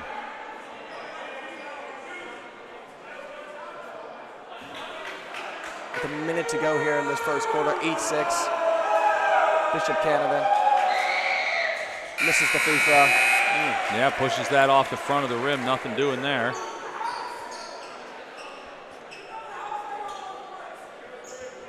And Jamil Fife checks back in for the Crusaders. He's one of the starters. And that one is not necessarily a good free throw, but effective. DePanti going to bring it up the floor. There's DePanti with it, going to take the off-angle shot. It's going to miss. Crusaders going to pick that rebound with 50 seconds left to go. Back up the floor. I have a feeling that goes off Langston's leg. And it hit about 15 different defenders. And it's going to be out of bounds off of Bishop Canevin, and it'll be central ball. Yeah, it just started with Langston's leg, but it certainly didn't end there. I mean, in all fairness, the only thing I saw was it go off of Langston. Moses saying, hey, it went off somebody else too. And after discussion, it will remain central ball. It's Langston Moses, the big man, going to bring up the floor. Yes. I told you, there's only one thing better than a big man three-pointer. It's a big man touchdown. But pretty equal. Pretty equal. Conservative Moses back over to Wilkerson. Yeah, I'd like to see Moses down there. Moach. It's going to be a physical night, boys. I can see that. Driving, gets fouled, can't get it to go, but will go to the line for two. DePanti has 5 of the 6 points for Central today. Yeah, Moses, he actually took a collision there in the paint. Everybody was shuffling through. But these are two evenly matched clubs. There is no doubt about that. Of course, this year, Central's team, a lot more veteran leadership, more older, more experienced this year. That's the first free throw is good. Panty 6 out of the 7.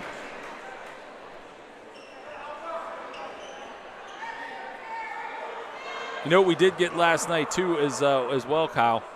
We did get a Shibwe dunk. Is that right? We did. It's nice. Going to be knotted up. Nice. Second one's good. It's 9-8, 17 seconds left to go first quarter. Fired up crowd for Bishop Canevin. They are. They're looking for a final shot. 8 seconds left. No good there, but they get the offensive rebound. He gets that to go. They do. And this is going to end. DePanti actually took a pretty good shot at that long one.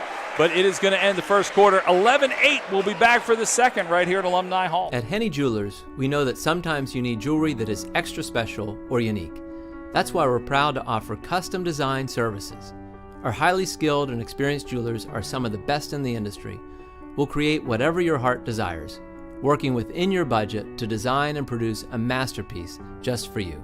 From designing your dream engagement ring to updating family heirlooms, the possibilities are endless. Custom design at Henny Jewelers. Get started today. Henny Jewelers, your jewelers for life. Ace, a skilled sharpshooter in their respective tradecraft. Do you have what it takes to be an ace?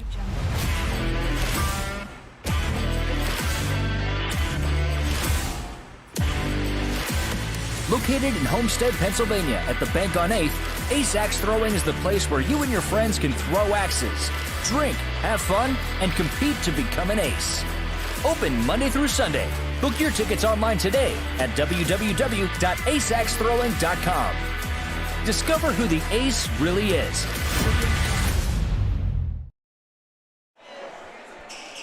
Back here at Alumni Hall, 11-8 your score as we go into the second quarter. Kyle, real quick, you had a little insight from that intermission. Yeah, so the coach for Bishop Canevin, he's been jaw-jacking the official there for quite a bit this first period, and like basically what he's saying is that every time the Central Catholic moves down the court, when they're on offense, they're pushing back the Bishop Canevin defenders with their free hand, and you only get so much leeway with that in basketball, so you might start seeing calls on that. We'll see if the coach's strategy of constantly yelling in the official's ear will pay off. All right. First opportunity, the second quarter, no good. Second Peyton opportunity. Wayner is good from downtown. He throws touchdowns and makes three-pointers. He does. He's very good at both, actually. And here we go, a game knotted at 11.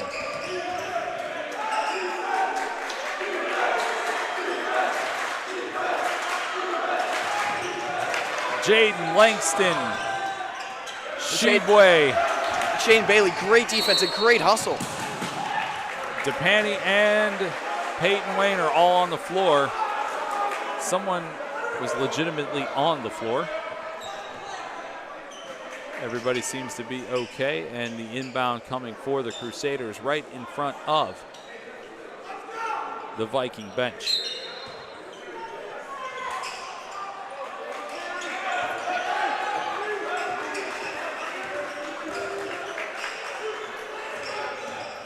Tries to drive in but can't, getting denied, and that's something Central does so well, denying access inside the paint.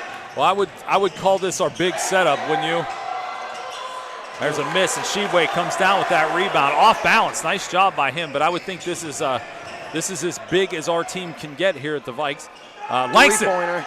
Oh, I wanted it so bad. I want it so bad.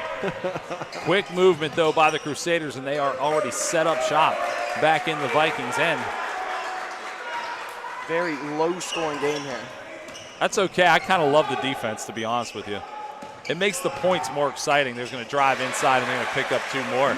But with this type of defense, when big three-pointers happen, when you do get those buckets, they seem to matter more because it's not just score at will and see who has the most points at the end. It's really a defensive concentration here.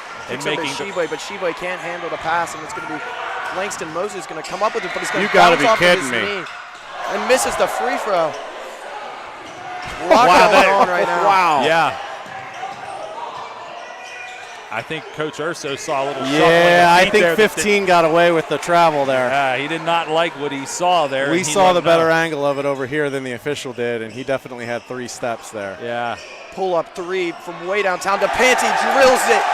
Make it 10 on the day for him, and we're not even at half. Yeah, so actually the only other scorer is Wayner has a 3. And Timeout, Bishop Canevin. Yeah, Canevin decided they had seen enough of that. And again, as Kyle mentioned when we started the second quarter here, another conversation between Canevin. We're going to go ahead and take a full timeout. We'll take 1, 2. We'll be back in a minute. Workspace Solutions is true to their name. They are experts at helping customers find the perfect office furniture and workspace solutions. They can manage the entire process from design and planning to installation. As a leading independent dealer in the Pittsburgh region, Workspace Solutions' focus is to meet your needs with friendly and efficient service. You can visit them online at wsioffice.com. In a rush? Make Applebee's to go your go-to. Just order online or download the app today and pick it up curbside when you text, "I've arrived." Now that's eating good in the neighborhood at participating locations. Talking about probably playing this gym.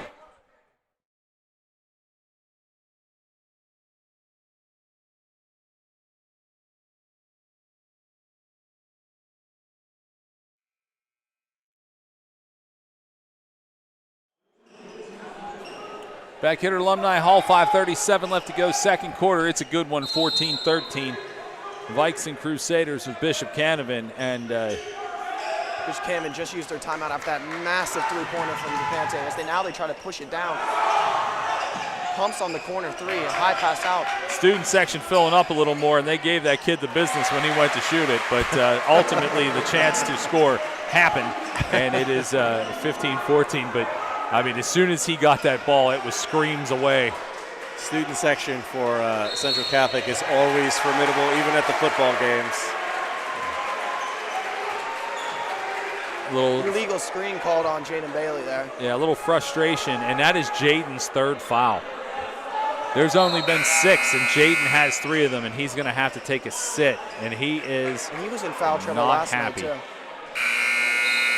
He's a bit over-aggressive whenever he plays. I mean, when you play on the edge like that, that can happen. Sometimes that works in your favor. Sometimes it catches up to you. Yeah, that is his third. We probably won't see him again in this half. So we'll have to see what young Mr. Sellers has in his bag of tricks, because I have a feeling he's going to be out there quite a bit. There's three, no good. Two guys fighting for the balls, Peyton and Shibwe. Luckily, the Vikes are able to sort that out in the air and come down with it. DePante has it, trying to make a nifty move. He does. Wayner has it now. Looking to go anywhere with it. He goes to Sellers. Sellers. Down Back inside, Randy. Wilkerson. Big contact, and they're going to call the foul. Yeah, Randy took a tough foul there. He'll go to the line for two. You can't do that. And the student section will let you know that you can't do it.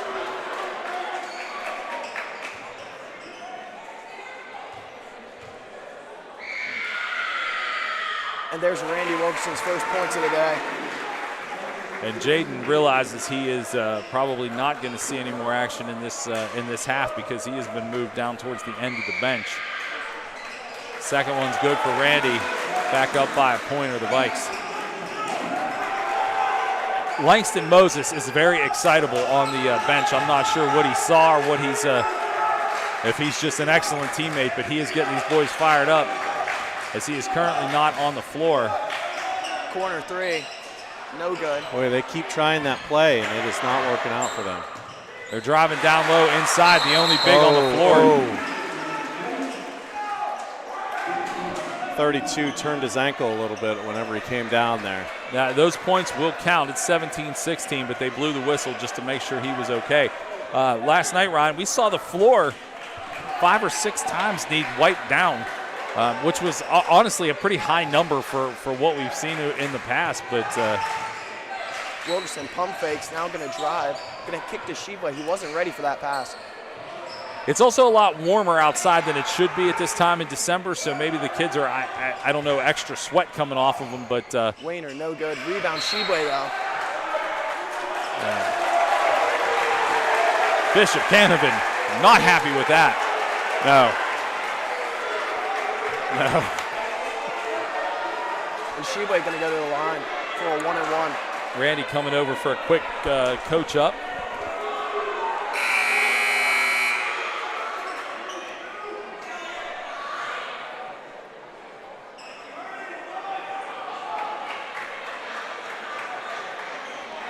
Let's see what Shibwe does at the line.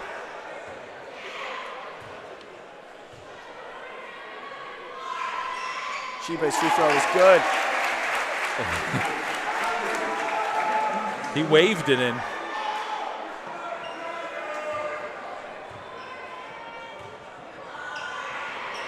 Shibwe's second free throw, no good. We are tied here at 17.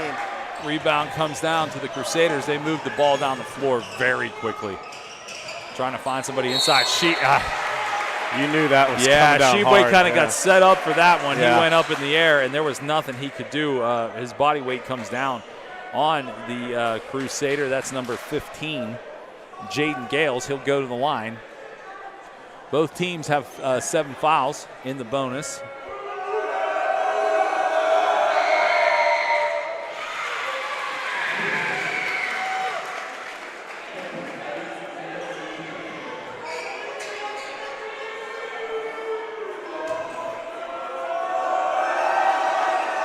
And 32, by the way, the second one's good. 32 for the Crusaders. That is Kevon Price, who twisted his ankle, as Kyle called it out when it happened. He is going to go seek some medical attention here to the side. We'll keep you posted. He walked over there on his own power and everything. He's just going to get looked at by medical. And now Wilkerson trying to find something as he's going to drive, kick out to Wayner. Wayner's going to shoot a 3. That was tipped. And now Bishop Canevin's going to go the other way with it. This is the slowest they've moved through this entire first half, Bishop Canevin. They are usually down and set in a hurry. Still looking to go inside. Trying to find something. Well, my biggest concern here, and I mean, they will find their ways. I mean, they're obviously a very good, very well-coached basketball team, is that I don't want to see Shibwe get into any sort of foul trouble.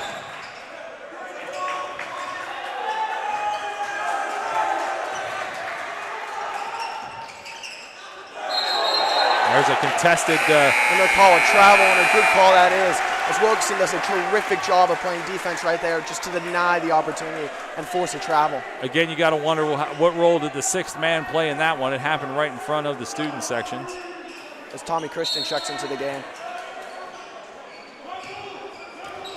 Langston's in the game as well. Shebway, DePanty, and Randy on the far side waiting for his opportunity. I don't think he's had a chance to take a three-pointer this whole game. Going to lose possession of it are the Vikes. It's going to be contested. Very physical game there. Shocked there's no call there. Well, the officials were waiting to see if there was going to be a tie-up, and we got an injured sometimes player. You got to just let that play out. I can't see the number. He's laying relatively close to the center of the bench. Medical going to come out and check. Is that number 2, Kyle? It is number 2. Trey Champagne, his brother also on the team, Shea. This is Trey that's on the ground. I think he might have just hit his head. Yeah, he's definitely favoring his head. I mean, he's moving his limbs and everything. He'd like to.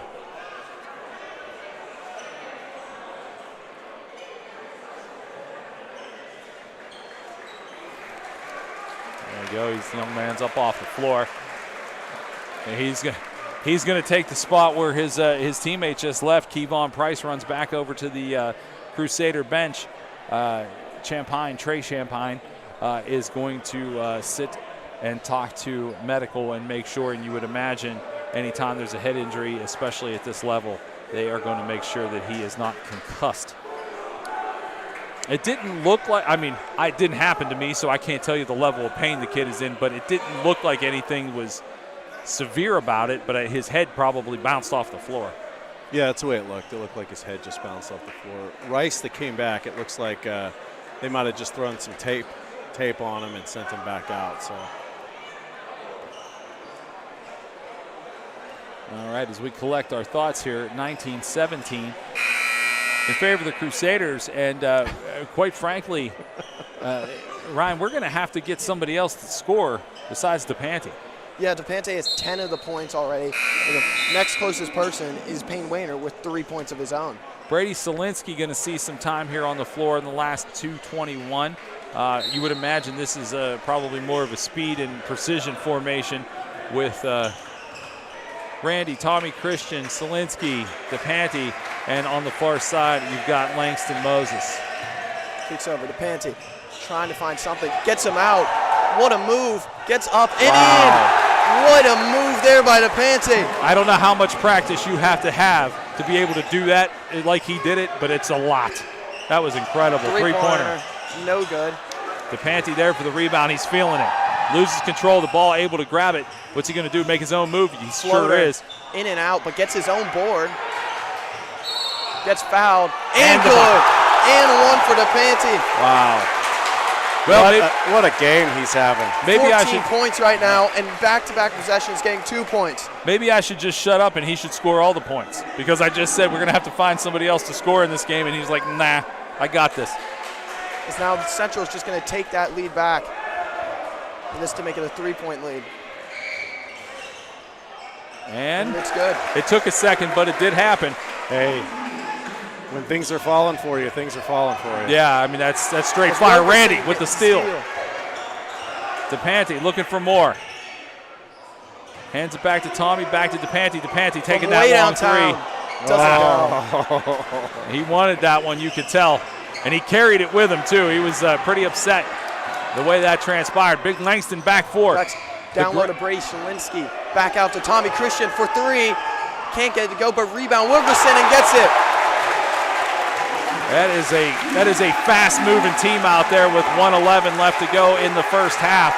And the Vikes will not be denied. Nice defense back there, too. Goes off the hand, and it is going back.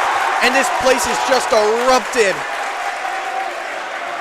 That's hustle. That is pure hustle. And we're going to see a substitution into the game for the first time for the Crusaders is R.J. Sledge. Will hit the floor. And here's DePanty with it. And the Vikes are feeling it. It's DePanty trying to work in. Kicks over to Langston Moses. Langston going to drive inside. Nope, stops, pulls up, gives it to Solinsky. Solinsky going to make a move. Nope, gives it out to Wilkerson. Trying to go inside, drifts back down to Solinsky. Can't handle the hot heat coming in. And it goes off his fingertips and out of bounds. 41 seconds left to go here in the first half. Tommy Christian. What a hustle move and just barely not being able to get in. They're going to say his foot was on the line. What a fantastic effort there by Tommy Christian. It's got to be the hair.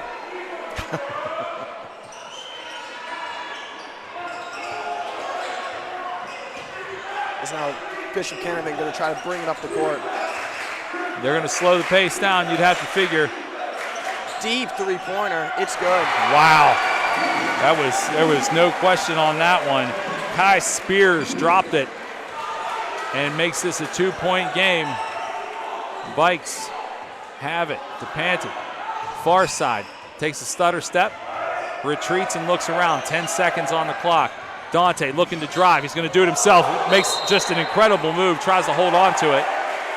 And they're going to call a travel with 6 seconds. I don't know that it wasn't a travel, but it also wasn't intentional. I think he lost his footing. Yeah, it doesn't matter, though. It's definitely a travel. Yeah, no, he kind of got caught up in the spin. He tried to let it go before he traveled, but he let it go too late. 6 seconds left to go. Home run pass. Brady Solinsky back there. Can't do anything about it. And it is going to be knotted up at one. DePante is going to take that at the end of one. It is 24-24. You bought the whole seat. You only need the edge. We will be back for a very exciting second half from Alumni Hall. Welcome to Helltown. Helltown Brewing is a craft brewery focused on making quality beer. They use specialty grains for all of their beers and aren't sparing when it comes to hops. Helltown is brewed locally and exported in Mount Pleasant, or as it was once referred to during the Whiskey Rebellion of 1794 as Helltown, and was later dubbed the zip code of 15666. Check them out at any of their 4 Pennsylvania tap rooms, located in Export, Houston, Mount Pleasant, and Pittsburgh Strip District. HelltownBrewing.com. Helltown Brewing reminds you to always drink responsibly.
Workspace Solutions is true to their name. They are experts at helping customers find the perfect office furniture and workspace solutions. They can manage the entire process from design and planning to installation. As a leading independent dealer in the Pittsburgh region, Workspace Solutions' focus is to meet your needs with friendly and efficient service. You can visit them online at wsioffice.com. Do you have a Rolex, Tudor, Omega, or other Swiss-made watch? To keep your watch in tip-top shape, trust Henny Jewelers for your watch repair needs. Our master watchmaker, Chris Travelstead, has decades of experience. He works his magic every week in our state-of-the-art watch repair center, right on site at our Shadyside location. From replacing batteries to water testing and other watch repairs, including full overhauls, you can count on Henny Jewelers. Contact us today and tell us about your watch repair needs. Henny Jewelers, your jewelers for life.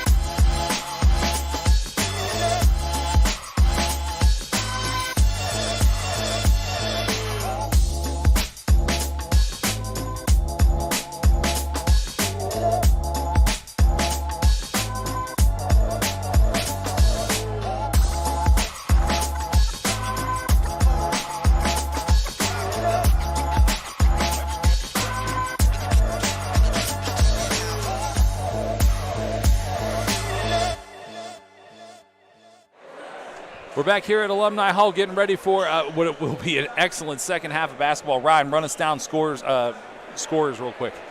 Dante, of course, ever great scorer, leads the team 15 points.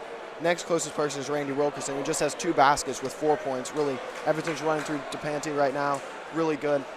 When you facing the floor towards him. Yeah, I mean, when you have that ability to take over a game like that, I would imagine the scoring is probably a little more even on the Crusaders side. I don't know that they had anybody that was overly.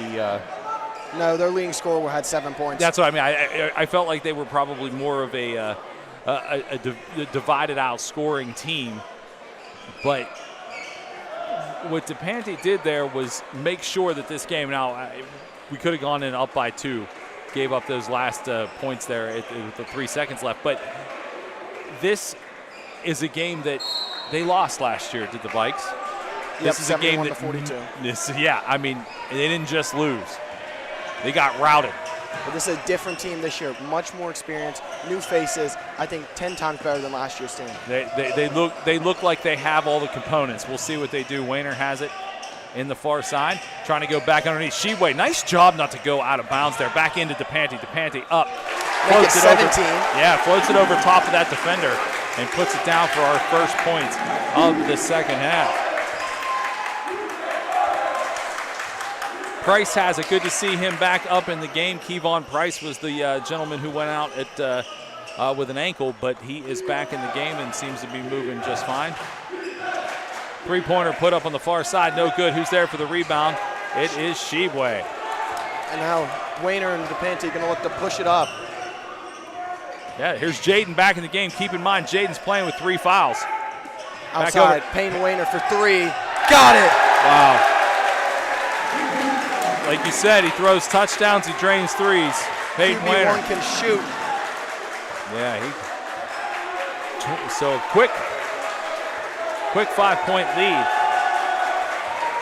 gained here by the Vikes in the opening. And again, you got now you hear the Vikings fans. They weren't as into it as they were last night here in the first half, but obviously with what's happening right now. Taken away by Sheway. Here's Jaden going to drive inside, goes off glass, no good. Sheway there for the rebound. Sheway will go to the line for 2. And he had a singular point off of a free throw in the first half. We mentioned this last night, and probably worth mentioning again. You know, Sheway's brother obviously is a very good basketball player in his own right, playing now at Kentucky, once played at West Virginia. When you are playing one-on-one with a guy that's good, you're going to learn a lot of things that you can bring back to this team. And it looked like Shibwe was kind of coaching Jaden up a little bit there, like, hey, when you come in on that, kind of go this way. And I would imagine he gets taught that pretty well. Now trying to make the second free throw.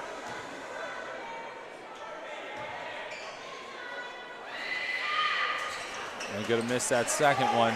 It's 2 for 4 from the line today. Drives, gonna try to get a lane, can't get it to go. Rebound, Jaden Bailey. Ooh. And that was...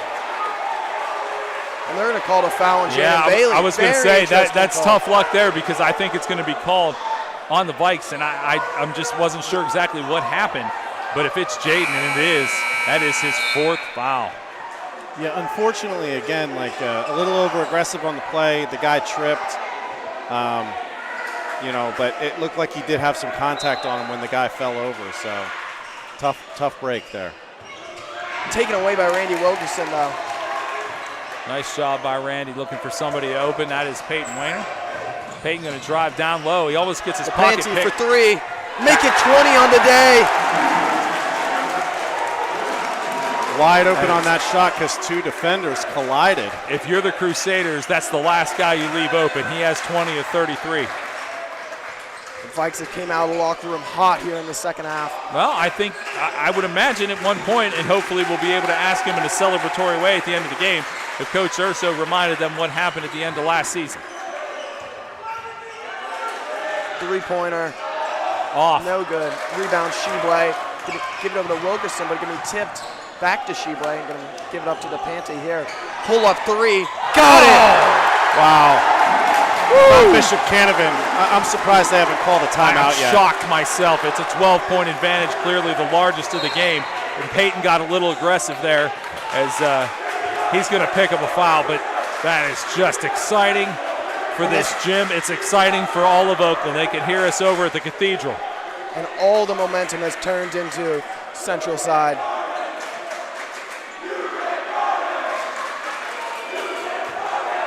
Peyton picking up his first foul. And I'm Kyle, you mentioned it. I am absolutely shocked that the Crusaders didn't take a timeout there. Nobody cheerleading more right now. 3-pointer put up, missed. Rebound, Shibwe. Then Jaden Bailey. He is standing at the end of the bench, knows that his playing time is going to be limited. He's got one more to give, but he is fired up. DePante gets his pocket picked, and Shibwe and DePante have are him in there. a trap, and it's going to be taken away by Wilkerson, who can't get it to go, but rebound DePante. DePante tried to roll it over to Shibwe, couldn't do it, and here comes Bishop Canevin in. Oh, there's a back and forth between the officials here. And they're going to call a block. I was going to say. Looked like he had his feet set. Yeah, but I think that he had the lane first is what they're saying. Yeah, they...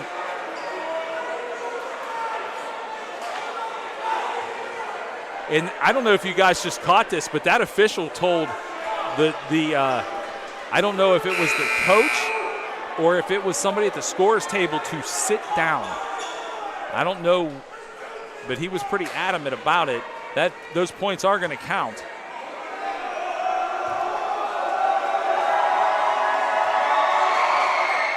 Free throws up and good. Timeout, Bishop Canevin. And we're going to see, I believe, a full timeout. Let me see. Yeah, I would guess so.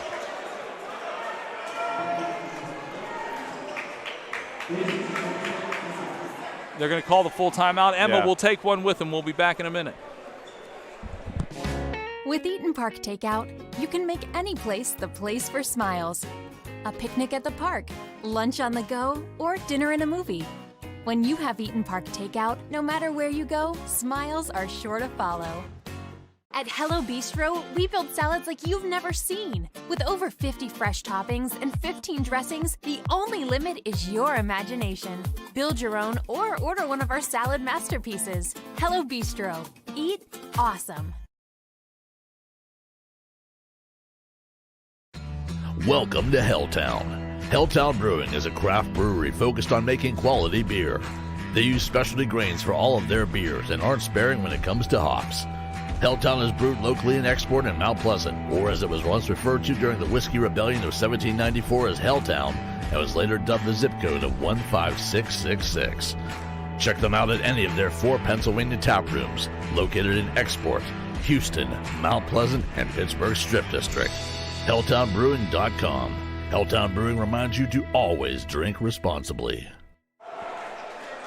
Alumni Hall is hot tonight. 4:38 left to go in the third. 36-27 the score. DePanty the storyline, but this one is far from over, boys.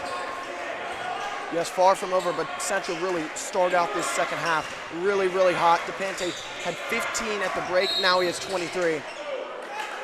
DePanty also, or the other storyline, maybe the sub-story, is Jaden Bailey's availability. He is down to 1 foul, and he will be out of the game. He's carrying 4.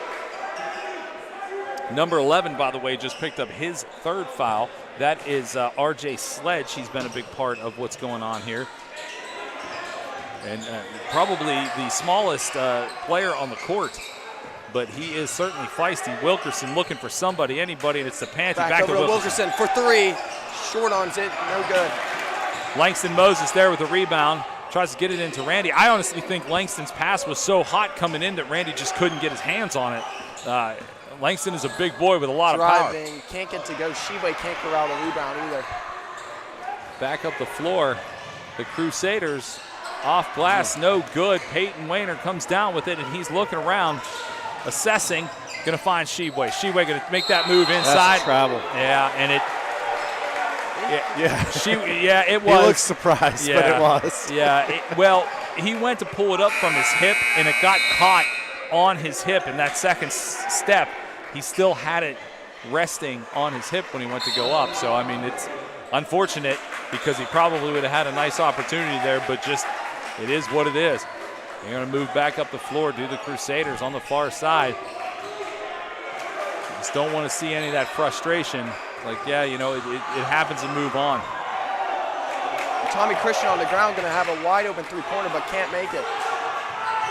So the bench there for Central Catholic kind of got up and were a little outraged at the fact that there was a little over-the-hand ball there on the carry.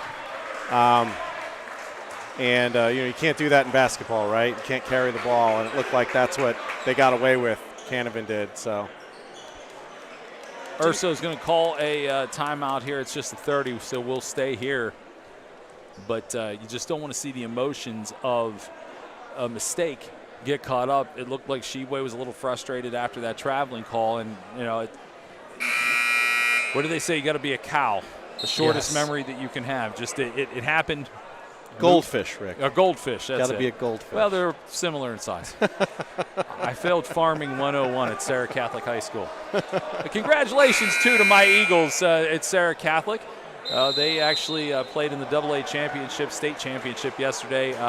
Coming up short, but a magical season. Excellent season. Yeah, for my beloved Sarah Eagles, but certainly happy to be a part of the Central Catholic Viking family behind the bench here tonight and doing the broadcast with my man Ryan Meredith. He's a junior here at Central Catholic. My buddy Kyle Templin, who you hear also with us on the football games, and it is a great night to be here in Oakland at Alumni Hall. What a great game we're getting to watch. 36-27 your score. Peyton Wayner going to inbound. He'll get it to Tommy Christian. Wilkerson going to get it now. Going to kick it over to DePanty. Going to look back to Christian. He's going to give it right back to DePanty. And I could actually, I could go for a little bit of a slower pace right here. Zielinski's in the game too. Brady's another spark plug guy, can do a lot of things, but never stops moving. Wilkerson with it right in front of Coach Urso. Surveys, gets it over to Payton. You've got to figure this is going to be the quickest squad that we could put out on the floor right now with Christian, Zielinski, Wilkerson, DePanty, and Peyton Wayner. A double team here. Wilkerson going to get out of it, but they're going to call a foul there on number 15. Yeah. And he did it. Jaden Gales chipped a little bit of time off the clock there. Going to ultimately get a chance to reset with 2:42 left to go. Payne Wayner going to inbound the ball. Hopefully. Going to find DePanty. Yeah, DePanty had to go back across the line to go get that one and make some space. Gets it back over. Going to drive inside off Finger the roll glass. up and in. Boy, that finger roll that he has is a beaut. Well, that's what I mean. You can't imagine the amount of hours that kid spends practicing that. Yeah. Whether there's somebody in this gym with him or not. Yeah. You don't get that good amazing. at that. It looks simple, but it's not. No, it's not. Crusaders looking for more. They're going to drive down along the baseline. They're going to throw that ball away. It'll be central ball. With 2 minutes and 8 seconds remaining here in this third quarter.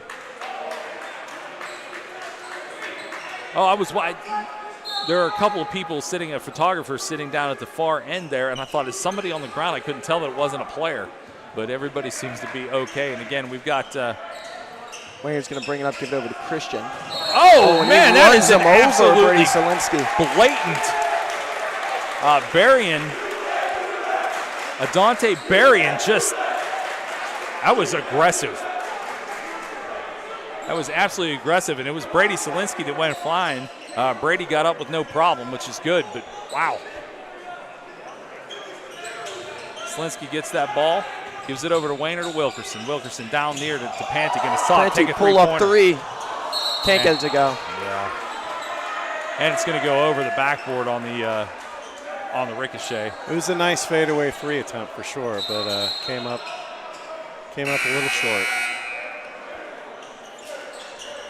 We've got Trey Champagne. By the way, good to see Trey Champagne back up. He's the player that hit his head there in the second quarter and got looked at by medical. He was back in the game, so obviously he's okay. Good to see it. Going to try to bring up the court. You have the best defender on the floor, Tommy Christian Garnham right there. There's Christian with a great block. Yeah, everything clean there on that second block too. That's what I mean. Look at Solinsky. Solinsky is just right in the grill. And there he is back on the other side. And a charge taken by Tommy Christian. It's going to go be central ball. He really is a true hustler. All he does is hustle out there. You see it. You see it. It's so noticeable by everybody. DePanti going to get a quick breather. He is going to be replaced at the moment by Vernon Sellers back on the floor. DePanti, a well-earned break here. I don't think it'll be all that long.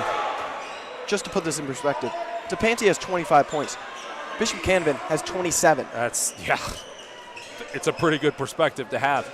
It's a good night to be wearing the. As Christian gets tripped up, no call though. Wearing the Vikes uniform. Christian did not take the shot. I thought he might. Gets it out to Peyton. Peyton looking to go back outside. Tommy has it. I think Tommy's probably going to be content to keep this at a slower pace. Yeah, you got the big lead. You got the 11-point lead. Wanted to keep that. Solinsky, nice job stopping from going in. He tries to pass it back. It's going to get blocked, stolen out of the air. That is Champagne. He is on the horse in through the paint. Going to kick it back out to the far side. Drive inside, down low, off the glass, and good. That is number 10, Kai Spears. 35 seconds left to go. It's a 9-point advantage. And you'd like to see the Crusaders, or you'd like to see the Vikes put two more up on the Crusaders before we get into this fourth quarter. Solinsky has it on the far side. Back over to Sellers, being contested at the line by Champagne. He's going to hit it over. Randy's got it. Looking to do something with it. He gets it to Solinsky. 10 seconds left. Solinsky. They're trying to hold for last shot. Yeah, absolutely. Sellers going to drive down low inside. He finds Solinsky. Solinsky can't make it fall. Jump ball. Jump ball with 1 second on the clock. And possessions, Bishop Canevin.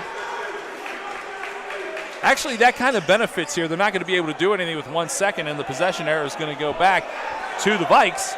So this actually, even though it's just 1 second left on the clock, it actually, if you have a reason to stop it for a second, at least it does change that possession arrow in the next tie-up. As they're going to have to inbound, and there's the second. And actually, they gave him 2 seconds. Nothing doing there, 38-29 as we go into the fourth. We'll be back at Alumni Hall. Does your ring need to be resized? Do you have a chain or other jewelry that's broken? At Henny Jewelers, we're proud to offer jewelry repair services right on site. From resetting diamonds to sizing, soldering, clasp repair, bead restringing, and more. Our highly skilled and experienced jewelers are some of the best in the industry, with over 80 years of combined experience. We'll work with you to get your jewelry repaired quickly with top customer service and a name you can trust. Contact Henny today. Henny Jewelers, your jewelers for life.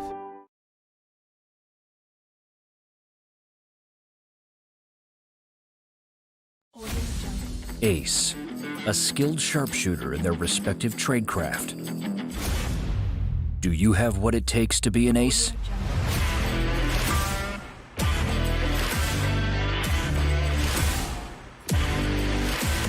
Located in Homestead, Pennsylvania at the Bank on 8th, Ace Axe Throwing is the place where you and your friends can throw axes, drink, have fun, and compete to become an ace. Open Monday through Sunday. Book your tickets online today at www.aceaxethrowing.com. Discover who the ace really is. Fresh 8 on the board for the last quarter here at Alumni Hall. Everything you could want and more, 38-29. I would say the defense has been really, I know obviously DePanti is the story on the scorer's sheet, but the defense for the Vikings has been really very good against an obviously good Canevin basketball team. Defense on both sides of the ball Yeah. has been excellent. Since the beginning of the game, I mean, we went 3 minutes without a score, in the beginning of the game, so. Speaking of the beginning of the game, Jaden Bailey got into foul trouble early in this contest. He is out there with 1 foul left to give. So keep an eye on that. Jaden's next foul is his last one.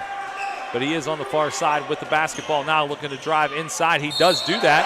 And they're going to call a charge. Oh, Yeah. man.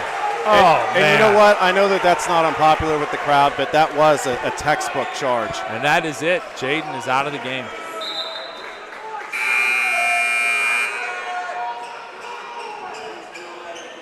Oh, just the frustration.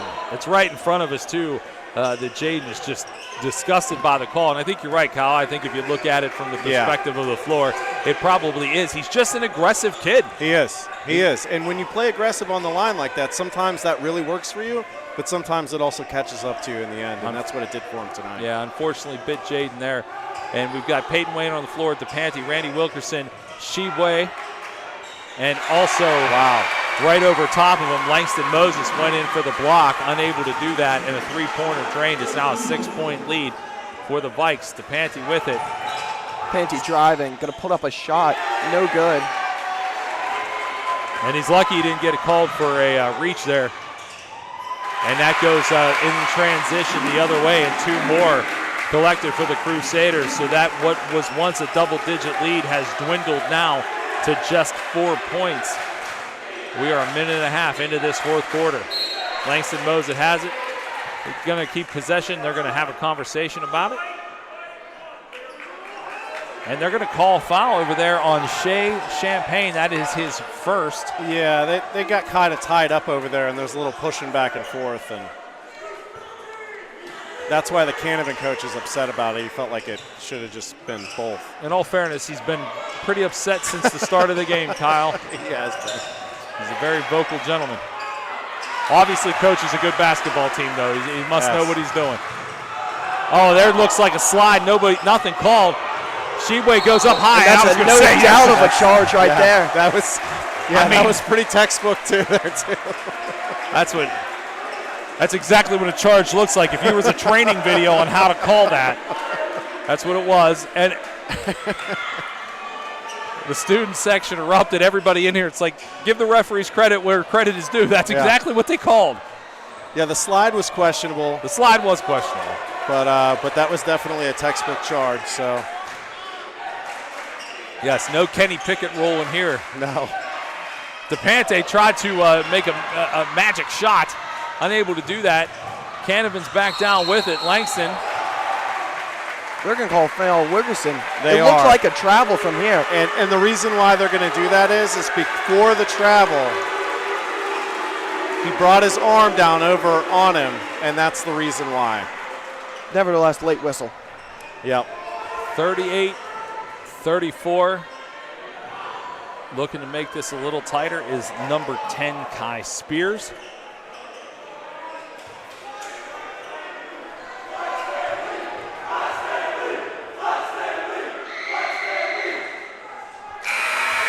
Benefit of the roll right there. He's going to make the first one.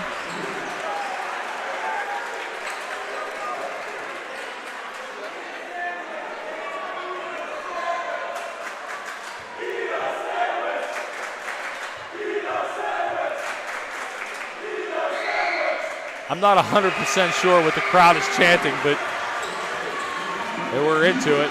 38-36, 2 points separating these two teams. The Vikings see their once robust +10 lead, and there's going to be a steal. And just absolutely jammed. Wow. By Spears. The exclamation point to tie it up. Yeah. And there's just an absolute eruption. Wow. You want to talk about a momentum shift. Woo. The steal, the dunk, the tie, and then the timeout. Hey, give credit where credit is due. That's when you need to call a timeout.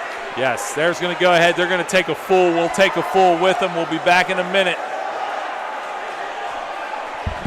Does your ring need to be resized? Do you have a chain or other jewelry that's broken? At Henny Jewelers, we're proud to offer jewelry repair services right on site. From resetting diamonds to sizing, soldering, clasp repair, bead restringing, and more. Our highly skilled and experienced jewelers are some of the best in the industry, with over 80 years of combined experience.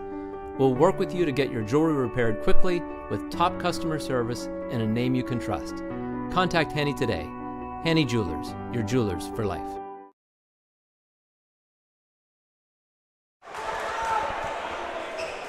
Welcome back here to Alumni Hall. It is an interesting game.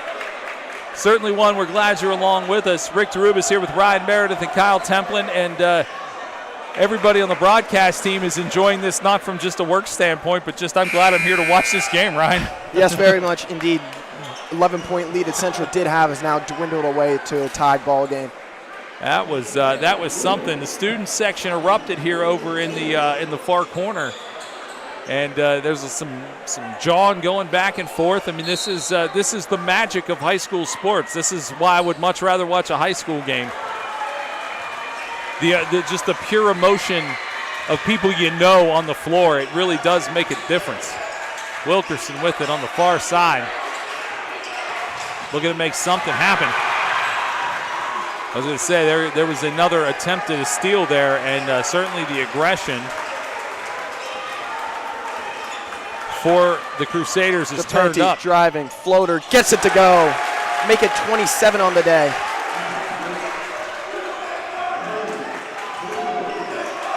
Back up the floor, the Crusaders. They look. Spears is the hot hand. He's the one that had the dunk. Keep his number on your brain. Number 10 has the ball now. Gets it over to the near side looking for a three. Nope, going to drive down inside. Up low off glass. No good. Peyton Wayner gets shaken out of his shoes. And that putback is good by number 32, Kevon Price, with an opportunity to take the 1-point lead at the line.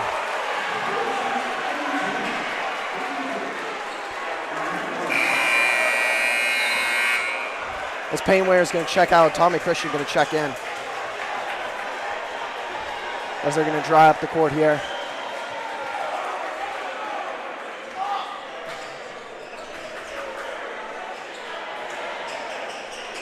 Well, that's right in that area where two of the players fell.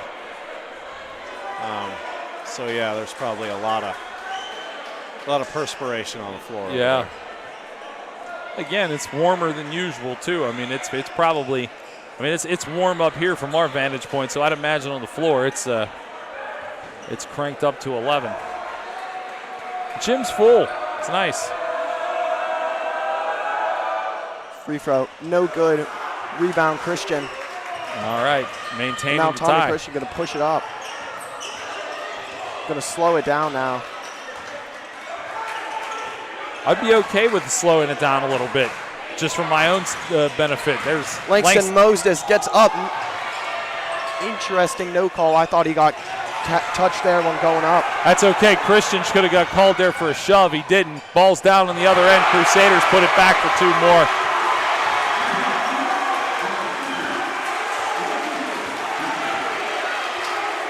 Yeah, give credit to number 11 there. Randy Wilkerson drops him and can't get the three to go. The most impressive thing about that was Randy Wilkerson made a kid fall out of his Nikes. That was an unbelievable move. Well, yeah, that was number 11. I was just going to say that on that last play, number 11 was the one that brought that ball down the court and was able to make that play happen. And he came back and just got his ankles broke on defense there. And Sheba going to go to the line.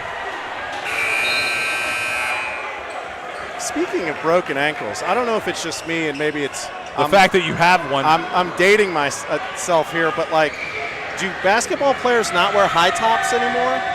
Not like they used to. There's a shot up, no good. Still a 2-point advantage. They're going to call the foul on Tommy Christian. They sure are. And that is, let's see here.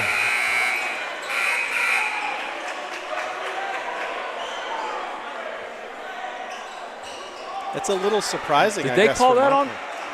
The board hasn't changed yet to know how many's on Christian because it's still up there with an 11, but that was the previous foul on Canevin.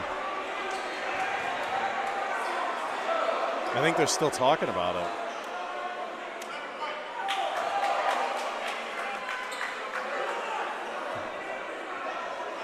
Now you got Coach Urso discussing the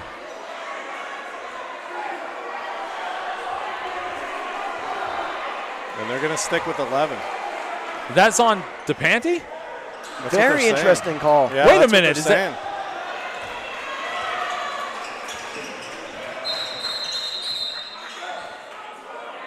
I think. And now it's going to be official. Okay, all right. So I think this is going to be a foul on Tommy Christian. Which the official is going over to check the scores table because it has DePanty's number up there with a 4th foul. Well, the other official signaled that it was 11, and I'm not sure if he was confused. Maybe what one of the other officials was telling him, or. And this is a crucial call because that would make Tommy Christian having, DePanty having 4 fouls. Yeah, this is. Yeah, they're definitely talking it out. It looks like. Now, no surprise, the Canevin people were also saying 11 for obvious reasons. Yeah.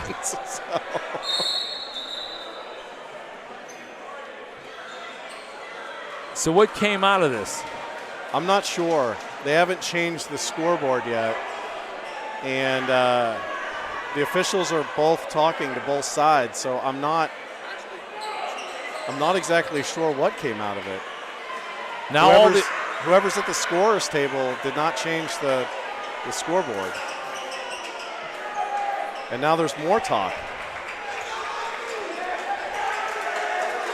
Well, I just saw the referee say it was an official timeout. That it hasn't changed, so apparently Dante DePanty has 4 fouls. As Sheba gets it into down low.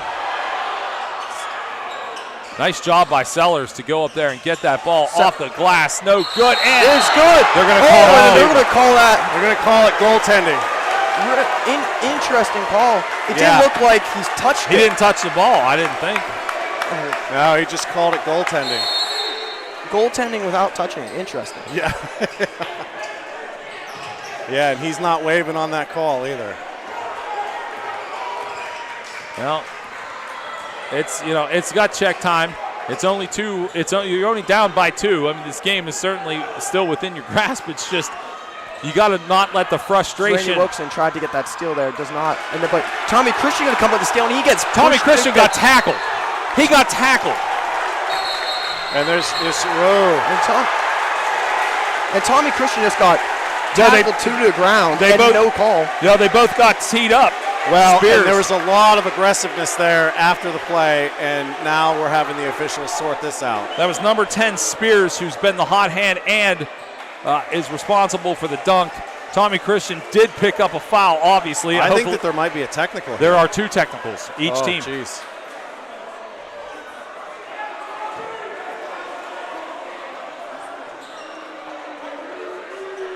Okay, so let's see if I can decipher this. It was a tie-up.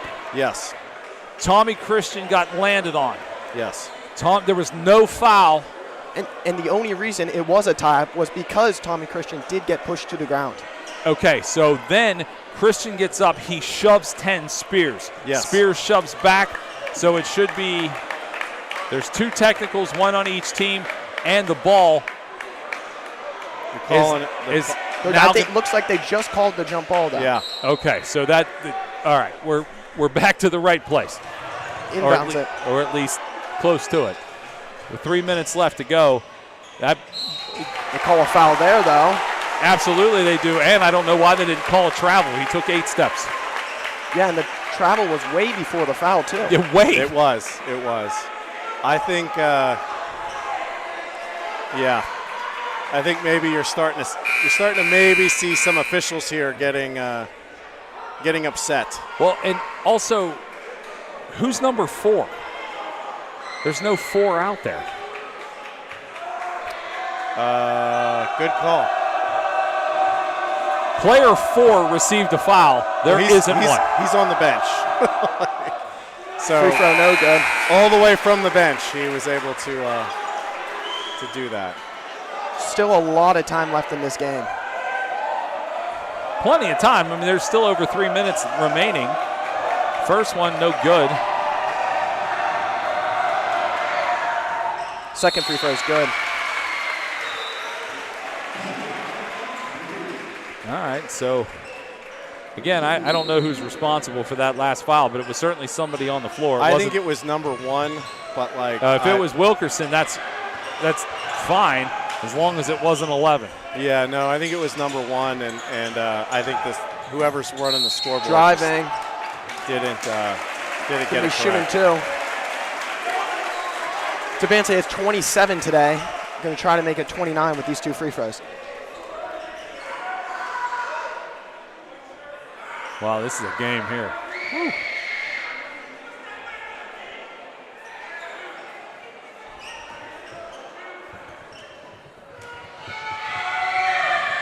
Free throw is good. Make it 28 now. DePante collects that first one. This is a big free throw here. It sure is.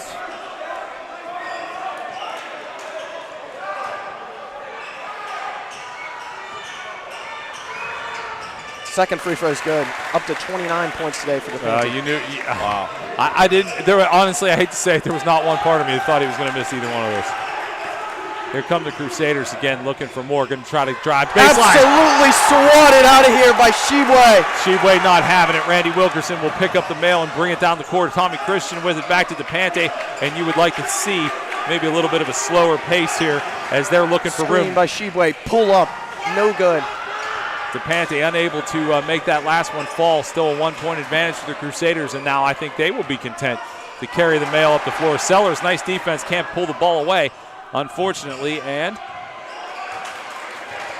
it is the Crusaders looking to drive inside, off the rim, no good. They call a block there. Was that on Randy? It is indeed on Randy. Yeah.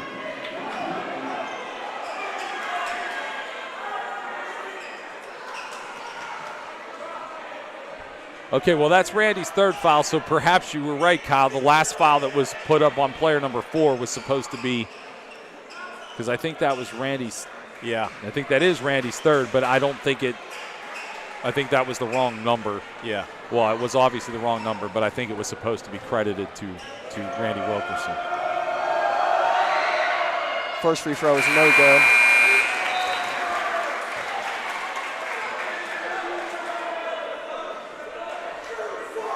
2:16 left to go.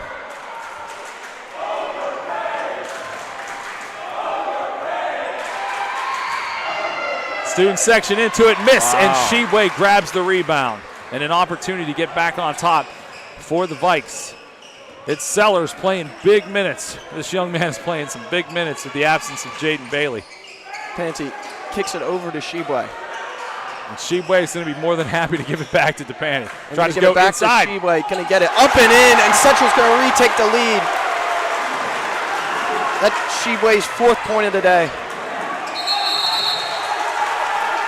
And timeout called on Bishop Canevin. And Coach Urso. Coach Urso's haircut allows us to see the frustration in the veins in his head. Yeah, good timeout there by Bishop absolutely. Canevin. It's a full timeout. Emma, let's take 1-2. We'll be back for the conclusion of this one. It's going to be good. Workspace Solutions is true to their name. They are experts at helping customers find the perfect office furniture and workspace solutions. They can manage the entire process from design and planning to installation. As a leading independent dealer in the Pittsburgh region, Workspace Solutions' focus is to meet your needs with friendly and efficient service. You can visit them online at wsioffice.com. At Henny Jewelers, we know that sometimes you need jewelry that is extra special or unique. That's why we're proud to offer custom design services. Our highly skilled and experienced jewelers are some of the best in the industry. We'll create whatever your heart desires, working within your budget to design and produce a masterpiece just for you. From designing your dream engagement ring to updating family heirlooms, the possibilities are endless. Custom design at Henny Jewelers. Get started today. Henny Jewelers, your jewelers for life. 1:48 left to go here, fourth quarter. 1-point advantage for the Vikes. And the cliche cabinet is open, boys. You've got the whole seat. You only need the edge for this one. There is no doubt about it. It's everything we could have wanted in a rematch. Last year, Bishop Canevin handed it to the Vikes. Absolutely handed it to them. This year, the Vikes are out for revenge. No doubt. Crusaders with it, looking to set up, looking to find some space, trying to drive inside. Can't do it, push it back outside. That kid has the hot hand. That's Spears. He's going to kick it back out to number 1, Minute Champagne. 30 remaining. And Champagne is going to be fine with taking some time off this clock. I'm sorry, guys. I got to stand up. I'm that excited. 1:15. The Crusaders looking. Randy Wilkerson tips it away in a great defensive effort. That's it. Randy's playing tough. That one. And the pocket pick. Going to be taken away. Sheboy has it, but it's going to be back there. Sellers into Sheboy. Looks like the foul's going to be called on Sheboy. Yeah. Oh. Frustrating. 1:02 left. 1-point lead at the line. Number 32, Kevon Price.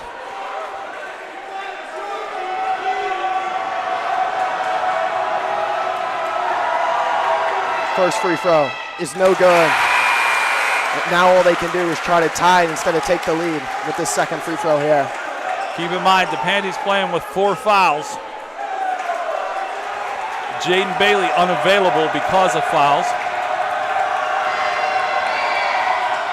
Second one, no good. Rebound. Wilkerson gets the board. Randy looking for some help. Got to get it across midcourt and just run some clock. Gets it to DePanty. DePanty's trying to get it across. He's going to make that stutter step move, and he doesn't. He gets it over to Sellers. All the way over to Sellers. Good pass. Back over to DePanty. DePanty's feeling it.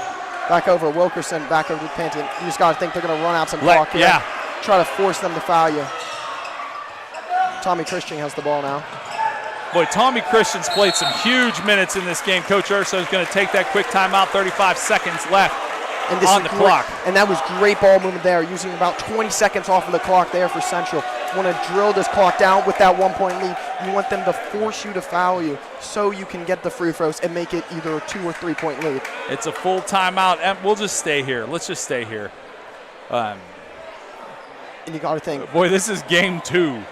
This is game 2.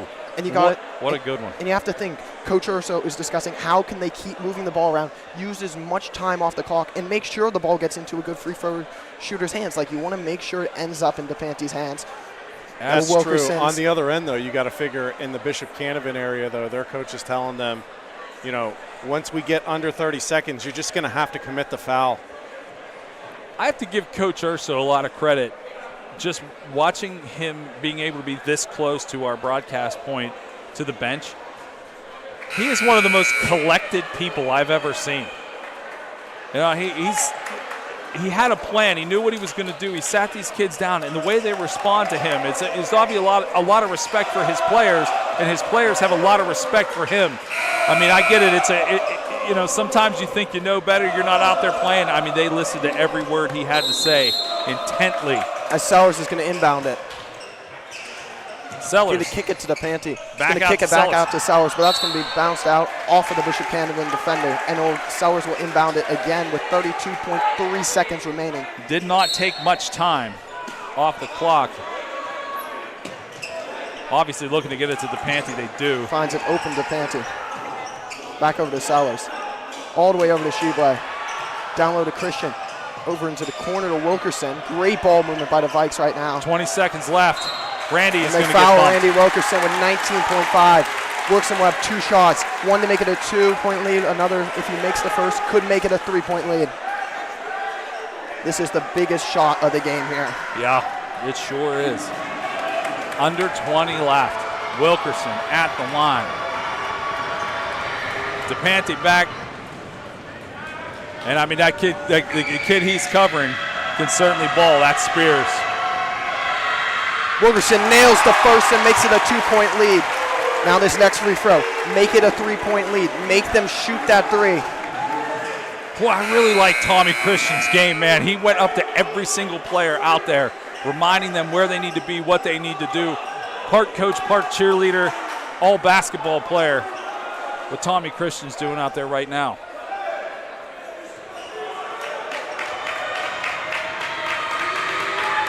Wilkerson's second free throw. It's good. All what right. a clutch shot from Wilkerson on the free throw line. Crusaders across the line. Tommy Christian teeing up, and as we figured, a timeout taken, 15 seconds left. And this place has erupted with that second free throw made by Wilkerson. And Randy Chance coming out of the crowd. That's going to be a 30-second timeout. We'll just keep it here no matter what happens. But, yeah, this is a game. Now if you're Central, you got to D up. Don't give up foul. It's a 3-point lead. Make sure you don't foul on if they attempt a 3.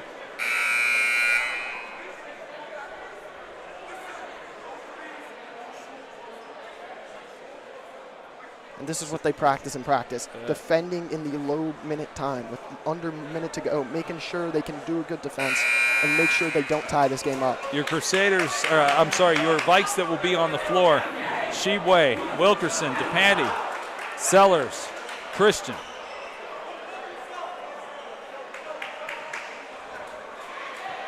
$16.5 left to go. I mean, you got to figure they're going to put the ball in number 10's hands, right? Yeah, I would think you'd have to. Yeah, he's the one with the hot hand right now. The Vikings looking for redemption. Student section in it. Clock is on. Crusaders looking for a 3. DePanti D'ing them up, trying to find room. 9 the seconds. Crusaders. Crossover. He's having trouble getting the ball off the floor. Timeout taken. Timeout taken. And Bishop Canevin going to use another timeout. 6 seconds left.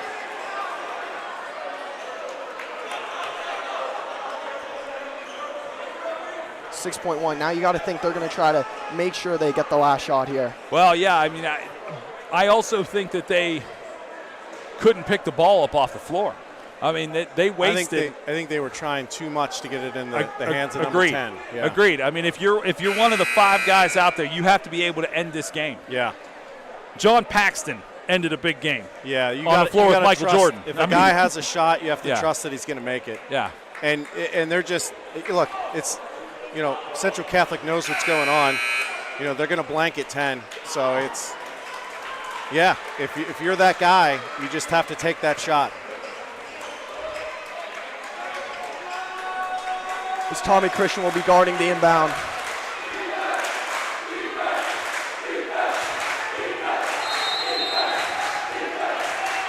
Crusaders looking to get the ball in. They do. 5 seconds, 4 seconds, looking for a 3-pointer. Shots up, no good off the rim. Sellers lets it go out of bounds, and that is the clock. The game is over. Central's going to win it 46-43. Wait, they're hustling the kids off the court. Is this game over? The game is over. The game is over. 46-43, your final score. 3-pointer put up. Sellers wisely lets it go out of bounds as the clock runs And this is one of the best games we've seen in Alumni Hall in the last 2 seasons. Wow, And what a game. And Central Catholic gets the revenge on Bishop Canevin. After the tough loss last year at Bishop Canevin, comes back this year and wins it in an absolute thriller. And there's no question that the Panthers your MVP, but try to win this game without Randy Wilkerson. I dare you. Randy Wilkerson, so clutch from the line with those 2 free throws to make it from a 1-point lead to a 3-point lead. Let's see if we can get Coach Urso. Kyle, if we get Coach, hand him your headset if you would. Yep.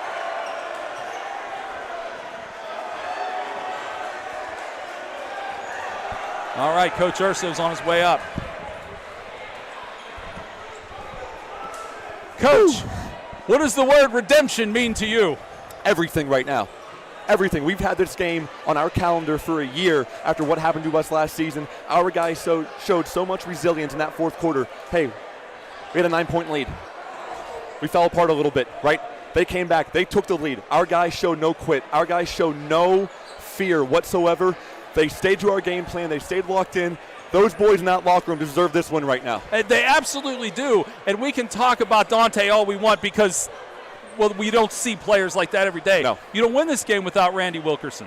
No. Randy, again, right, when we needed him the most, hits 2 free throws. Under control, composed, and poised because he's been in those moments before. We have the utmost belief and confidence in Randy. Just a fantastic win. To your credit, we get to watch you coach from here. I have never seen such mutual respect between players and coach. Yeah. They watch everything you do, and you pay them the respect to know that they can go out there and execute what you want. We ask so much of our guys. We put in such a grueling off season. We demand early morning weightlifting sessions, conditioning sessions. They deserve my respect. They've earned my respect, and I'm so proud of those boys. You should be. Go celebrate it. You appreciate earned it. our respect, Thank too. you. Thank Coach you. Thank Urso, you. congratulations. What a great game, and the way to kick off the 2021-2022 basketball season. 2 back-to-back home wins. What a fantastic way to wrap up this Saturday night. So, Ryan, any final thoughts? Well, the MVP has to go to DePanty. Oh, 29 points, just an absolute display out there. And just the Vikes walk away with the win, 49-46. It's not so much what it does for you tonight, it's what it does for you down the road. You have confidence to know that you can dispel an opponent of this caliber, especially on your own floor with your own fans. It's a great way to start this basketball season. For Emma and Joe and Kyle and Ryan,